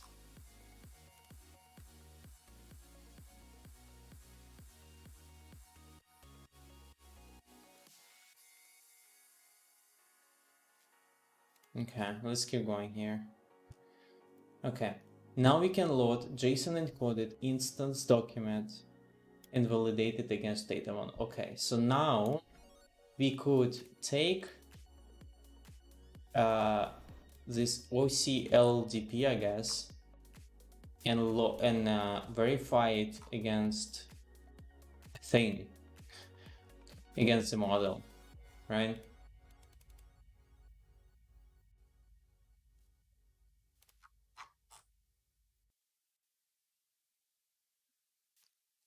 Is there a history in BPython?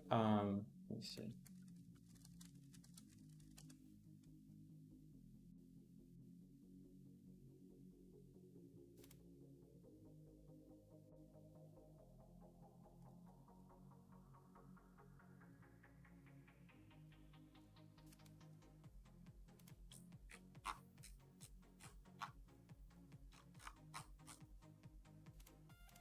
I want to like save what I'm doing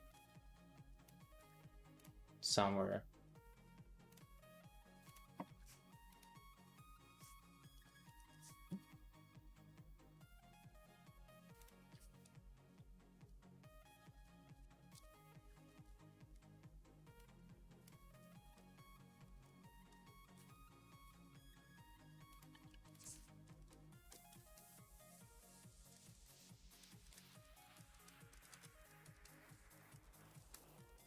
I'm just putting some notes here so I can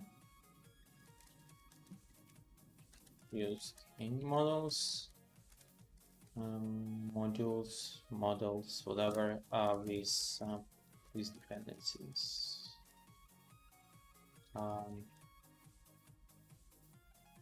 It does not like backslash in the description.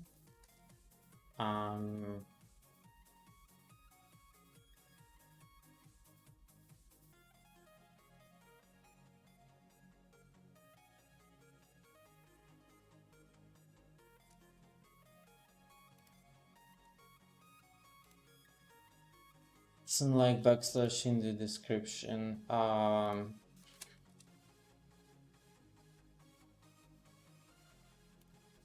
Must contain module ID. Is it called module ID?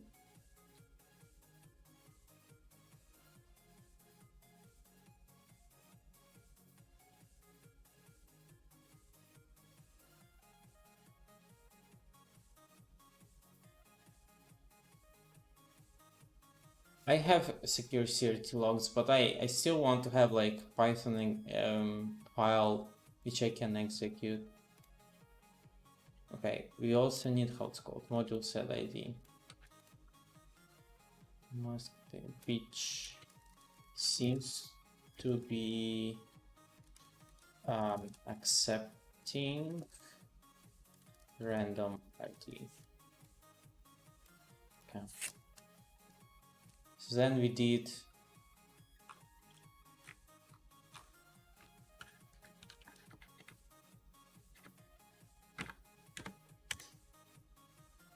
this is useless. I get what is DM schema, by the way?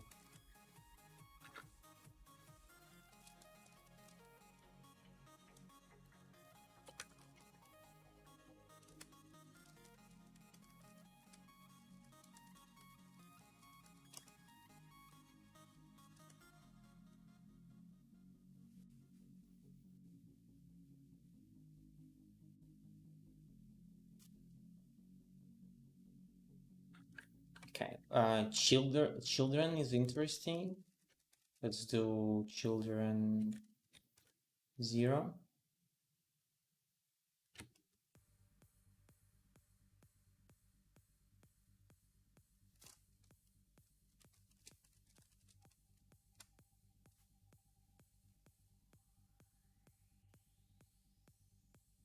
Okay, interesting. So in schema children,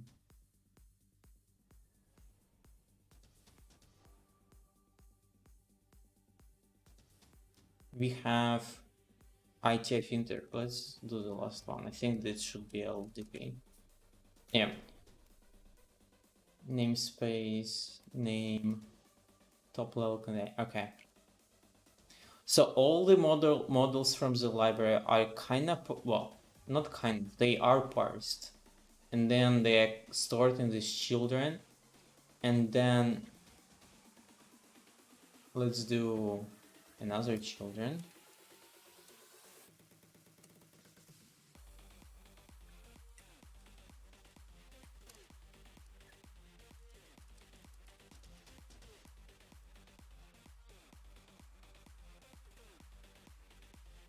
Okay, so so this is, yeah, this gives you this tree, right?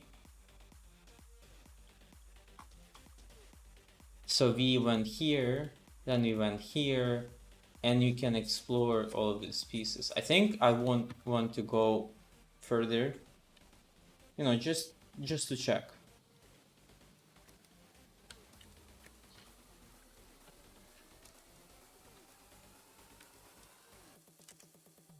Okay.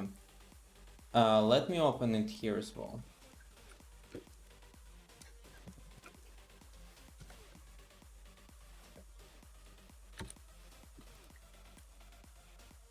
So this is enabled. Okay. So we are, I'm not sure it is correctly enabled. It's probably here. It's here. This one. So it parses this thing, right? And then under, where is the data?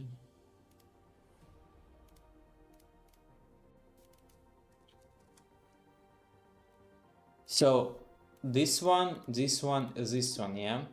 And it says that this enabled has a schema object, whatever that is. It has a namespace. It has a parent. No, I'm not looking where it should be. Okay, so it has default. It has this description, system level state of LLTP. It has a name called enabled, namespace, parent, and it has a type, and this type is Boolean type. So it should be either true or false. Okay, so this is more or less interesting. I think some of these problems like backslash and stuff, I mean, I could just open a bug or even fix on my own, I guess. I'm still wondering, like, how do you create this Yang library the easiest way? I guess getting it from the device is the easiest way. But okay, let's keep going. We kind of digress here. So, I will save this.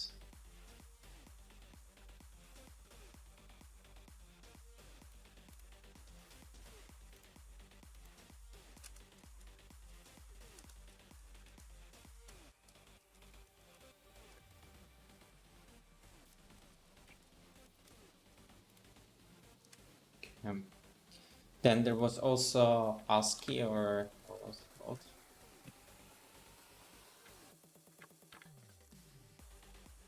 Yeah, DM ASCII tree.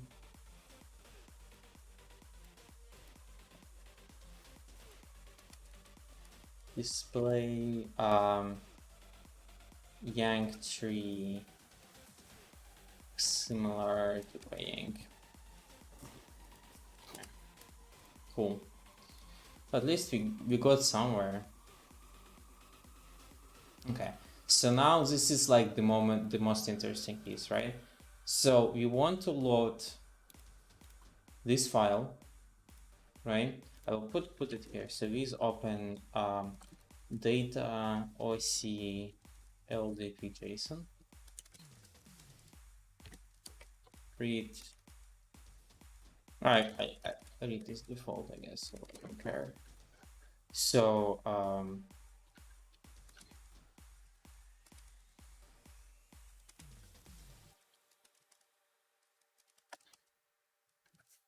what is the function there? Oh, it's just JSON load. Okay.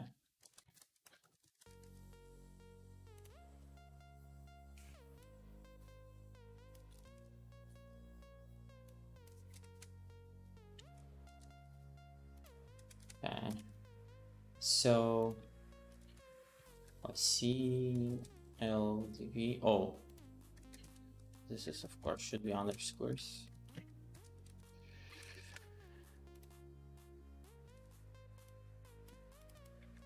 Okay, and then DM from row CLDV. I don't like these variable names. Let's do this raw, and this will be OC. I can say OCLDP data, I guess. Okay, so I need to import JSON, and I should just copy this. Oh, there's a problem here. Let's go. Oh, it's weird. One more try. Cool. So now we have OCLDP data. And validate it against models. So if I say OCLDP data, validate.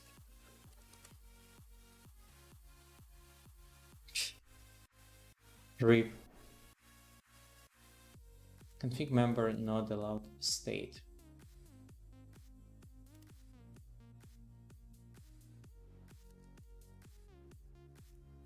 I mean, this part at least is interesting, right? Because we are doing client-side validation against Yang model. Let's dig into this. Like, what is the problem here? Member not allowed state. I guess like this is useful only for config, which kind of makes sense, I guess. So let's modify the data. Let's keep that as original.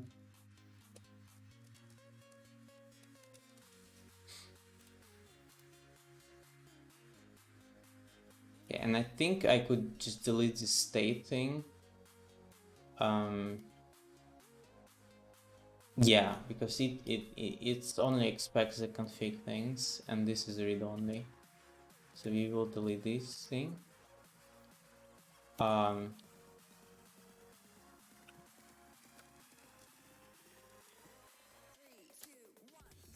need to delete it everywhere pretty much.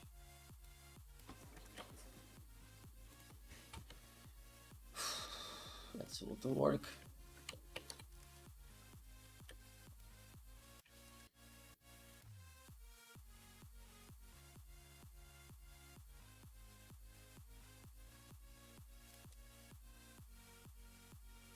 I'm curious.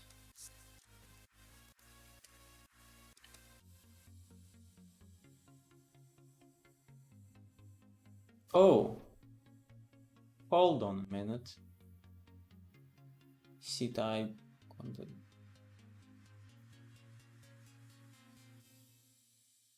This parameter is specified in a very weird way.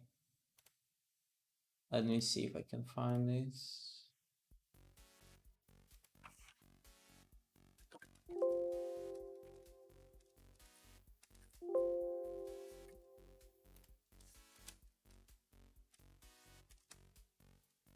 Yang instance root node.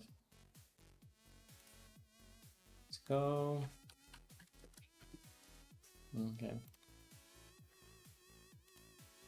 Scope validation, scope all, ctype, contab, config. Args, scope of the validation, syntax, semantics, or all, receiver, content type, and well, I guess for operational data it doesn't even make sense, right? Like, I mean, this kind of stuff, like, really, like, I don't see even a use case for operational data here. So maybe it makes sense to delete all of the read-only stuff here. Like, the whole like purpose of using something like this, right, is kind of like to inspect the config, I guess. Maybe I'm wrong, but I guess I could change that parameter there and then it will work, but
okay, this seems to be... Oh, you know what, just for the test, I'm curious if this will catch this error. Oh yeah, that's okay.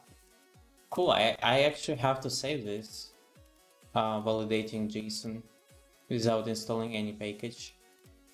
Very cool. So I guess I could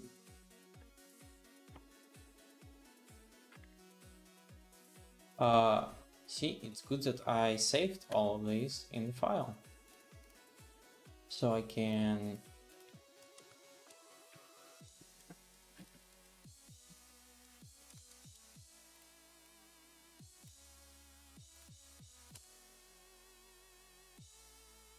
okay, this is interesting. Instance required, config LDP interfaces, interface 0, config name. Okay, let's go there and check it out.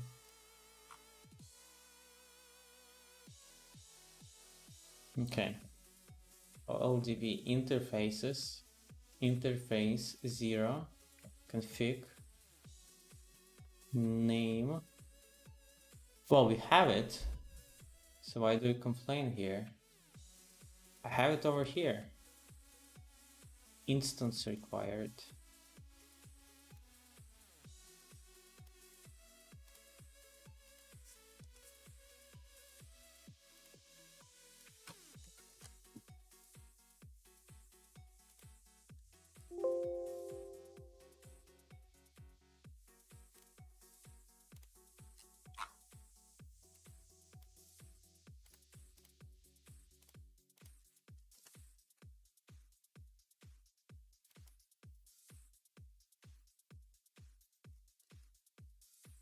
A required instance referred to by a leafref or instance identifier leaf is missing.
I'm confused. I'm very confused.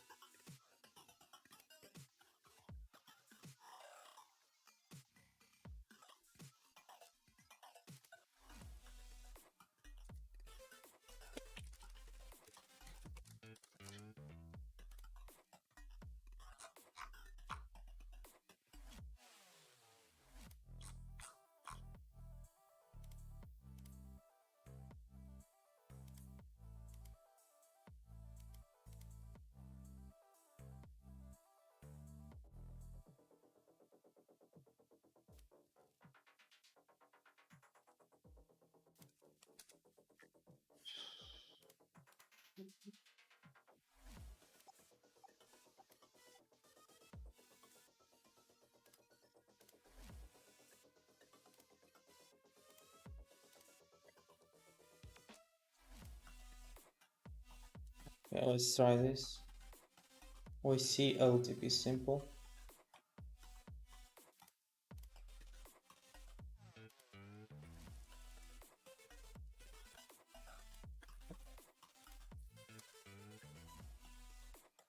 Instance required. What the hell is this? I mean, and I can clearly see.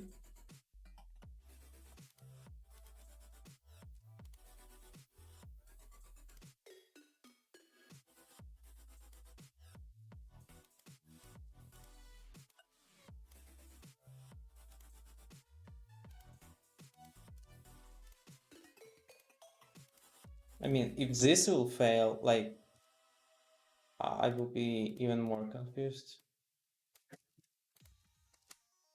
Okay, this worked. Instance required. So what the hell is wrong with this?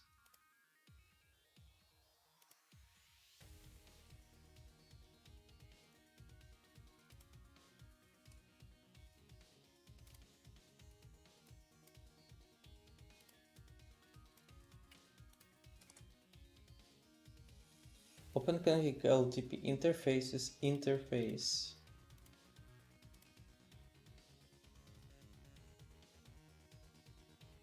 Okay, wait. Okay, so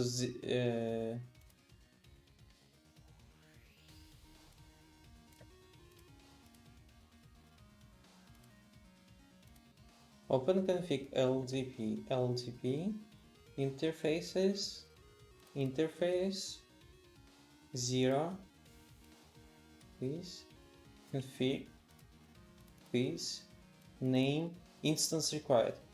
What the hell? We have the name.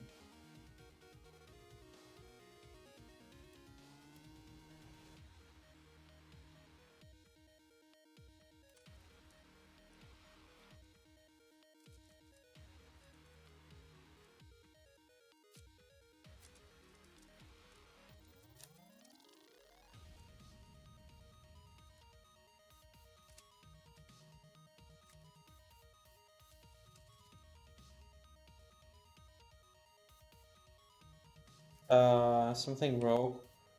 The whole thing just froze.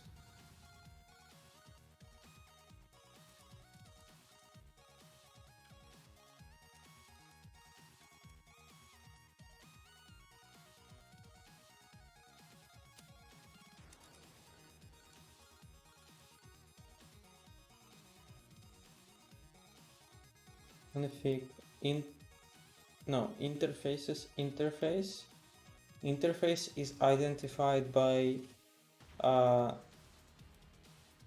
leafref, which is here. Config name.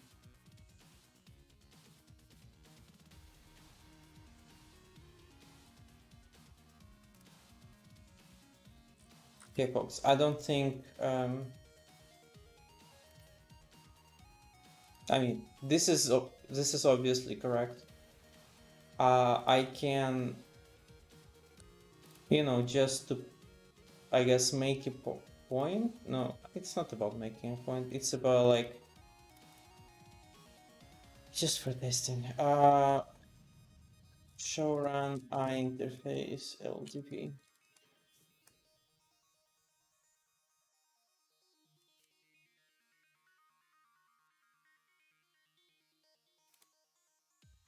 Um,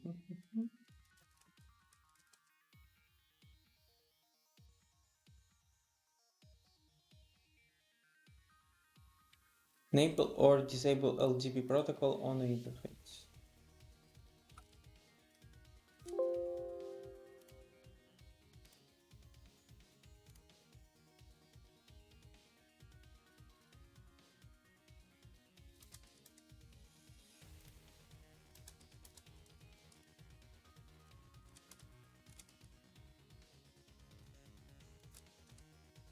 Oh, let's do there was another interface. Oh, it was enabled there. So it's not enabled only on gigabit Ethernet 1. So why don't I say here enable true? And we will just send this payload to the device and see if this works. I mean, so we duplicate this tab and I say post to LDP and I need body in the row like this, a JSON. You need headers, LDP enable true. Okay, so if I did everything correctly, this should work.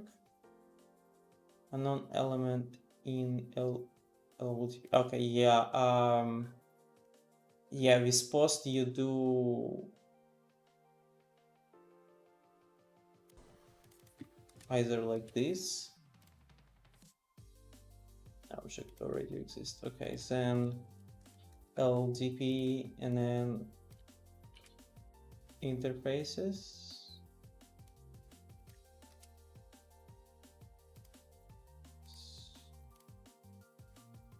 Object already exists.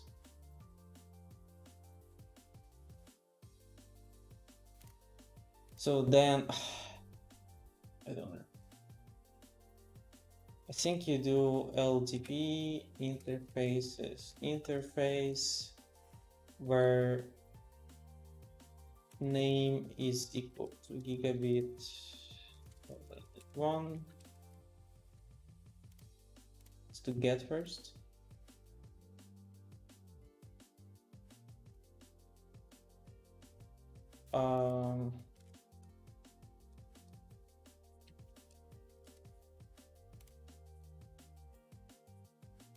Ouch. Oh, no, it's different. You just do equal here. Yeah. So you do it like this, and then you can say that config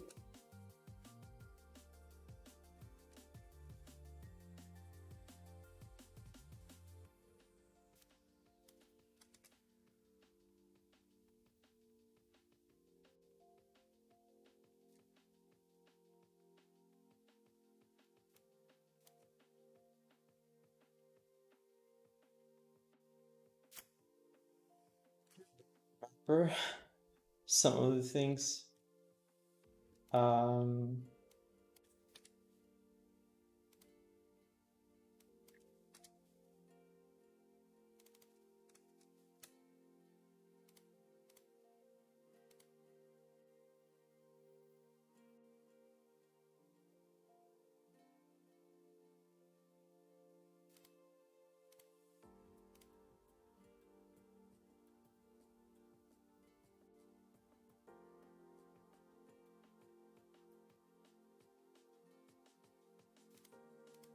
Oh wait. Oh yeah. This? No.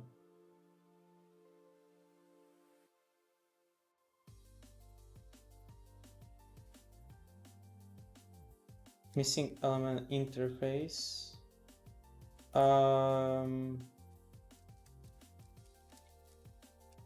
It's like this.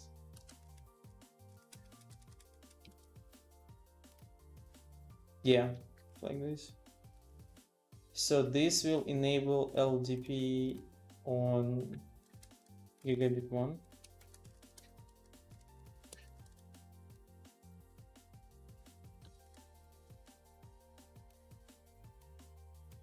I don't see it in config though, but it seems like that worked.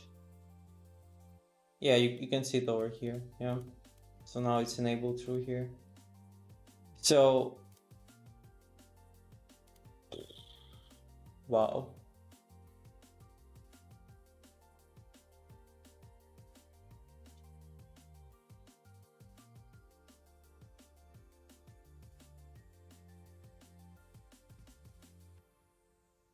Let me see the chat.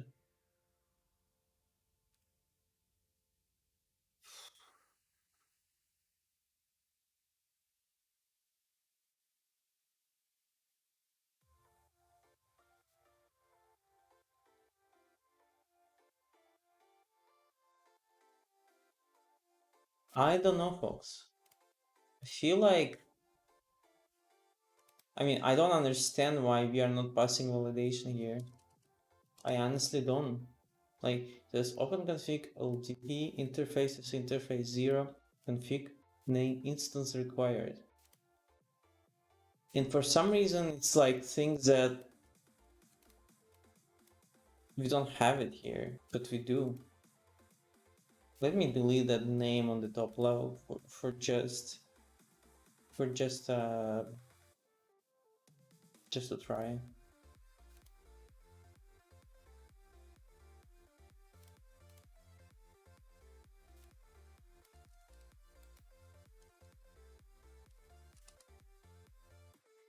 Okay, now it just says list key missing name. I mean, yeah, this is obligatory parameter. Now, if I run this again, says, wait, what?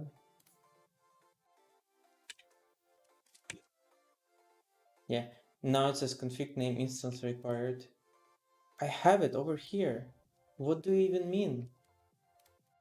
No, folks, I don't think it makes sense to move forward. I had higher hopes, to be honest, but I kind of like frustrated at this point that I don't want to keep going. I will like kind of like glance through the documentation right now, but I think we'll wrap up. It doesn't feel like it's ready. And just to clarify, I don't blame or author or anything. Like, I think the effort that he's doing is amazing. It's just at this point I don't feel like I can use this yet.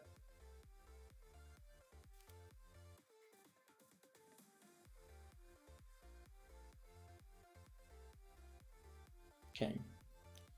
We can move around the instance data tree either step by step or directly to any location by using an instance root.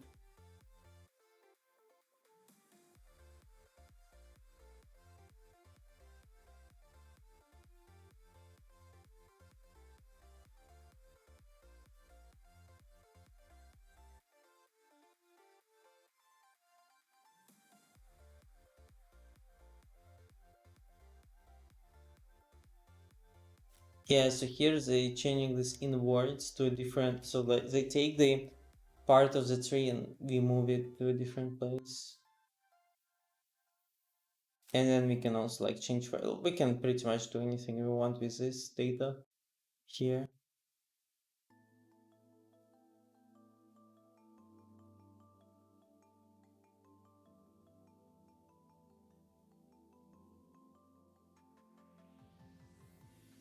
And then we can call, so like we do these changes and we validate them against the model.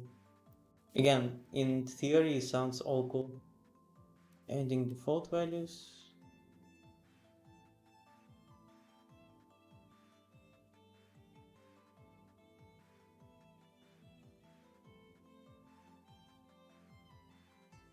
So also try to violate the data model. Yeah, I mean, yeah, semantic error. Both entries are full list, they have the same key.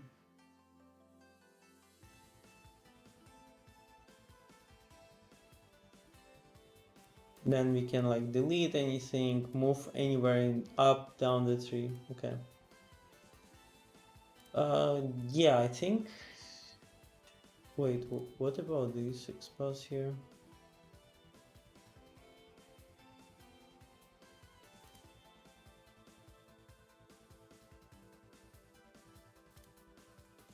Okay, at first it felt like it had a lot, but doesn't seem to be the case.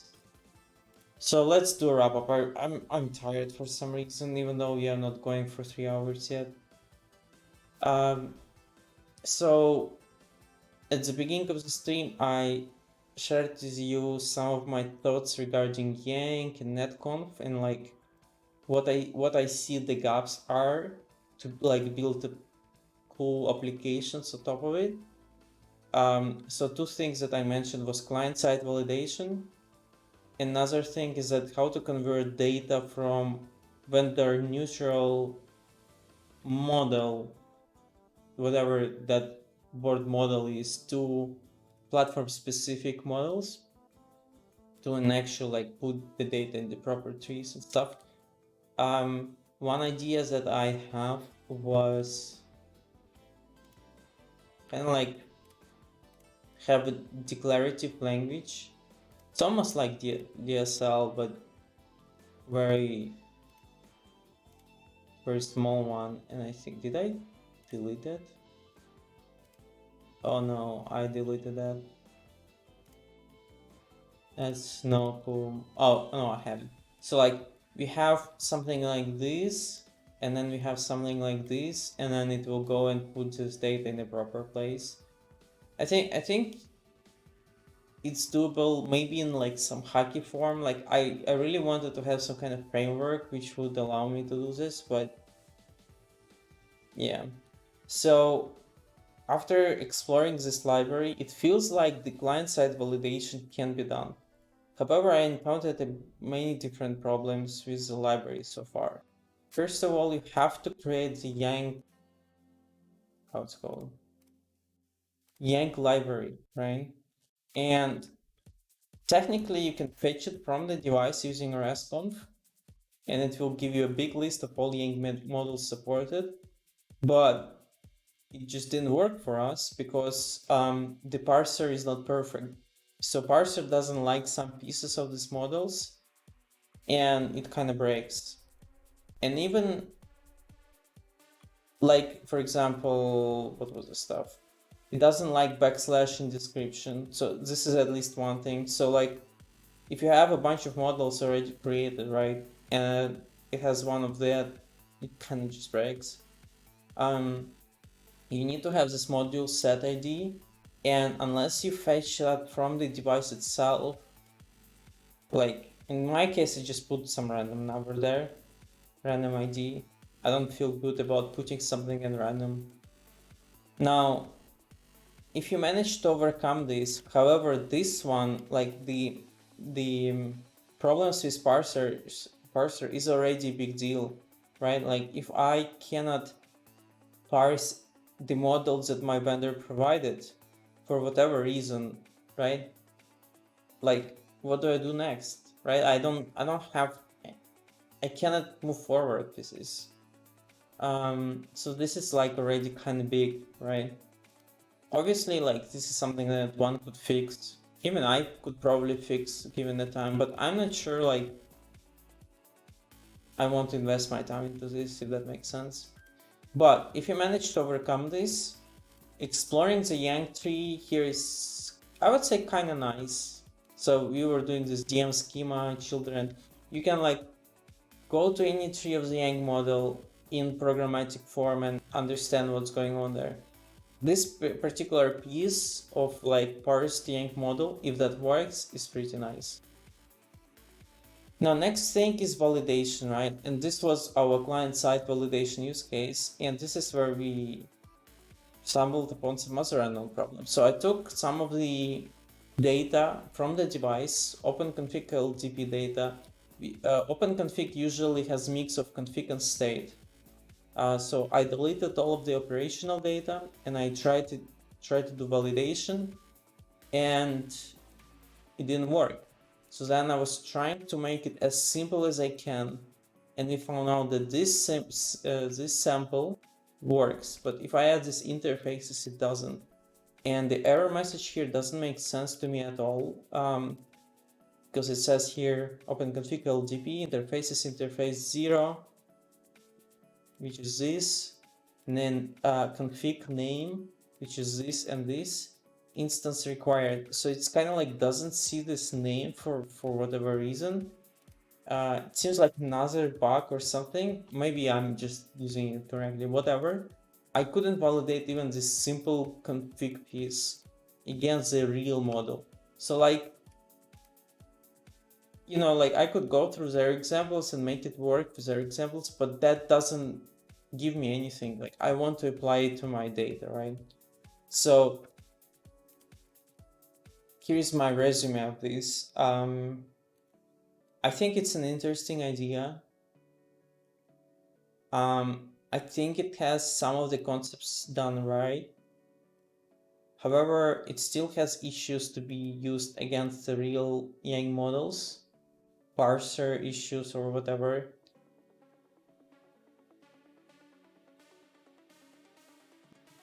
Does it work? Is it worth exploring right now?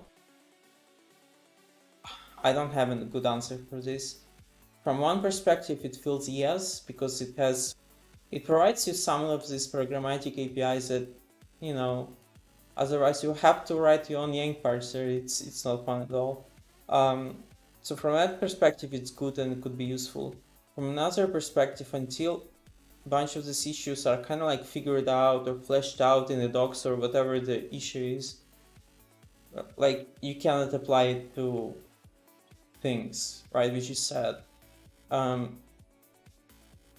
So I'm personally interested in the library. However, I'm not interested to the point where I want to contribute to it, if that makes sense. Like, I don't know, folks. Yeah, it didn't excite me enough so that I can want to get involved into that. Because whenever, like, you know, people often say like do PR or something, right?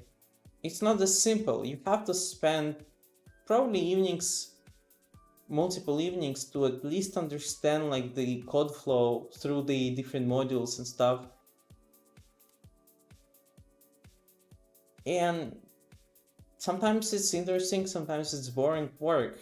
Like I have no internal knowledge of this library, so fixing anything there like will take a lot of effort and time, which I'm not sure I want to do, right? So yeah, this is my resume of this library. Unfortunately, at this point, I cannot say go check it out. I think it's interesting enough to keep an eye on. I'm just not sure you can get a lot out of it. That said, though, the library that was created by David Barroso, which is Yangify and NTC Rosetta, they use this, and it seems like they use it successfully. So yeah, I don't know. Probably you should draw your conclusions here on your own. I'm just on the fence here. I have no definite decision about it. Okay, so that said, I don't see any questions in the chat. So thank you so much for stopping by, for spending your afternoon or evening or whatever time of the day it is where you are right now with me. And I will hope to see you next time. Thank you so much and goodbye.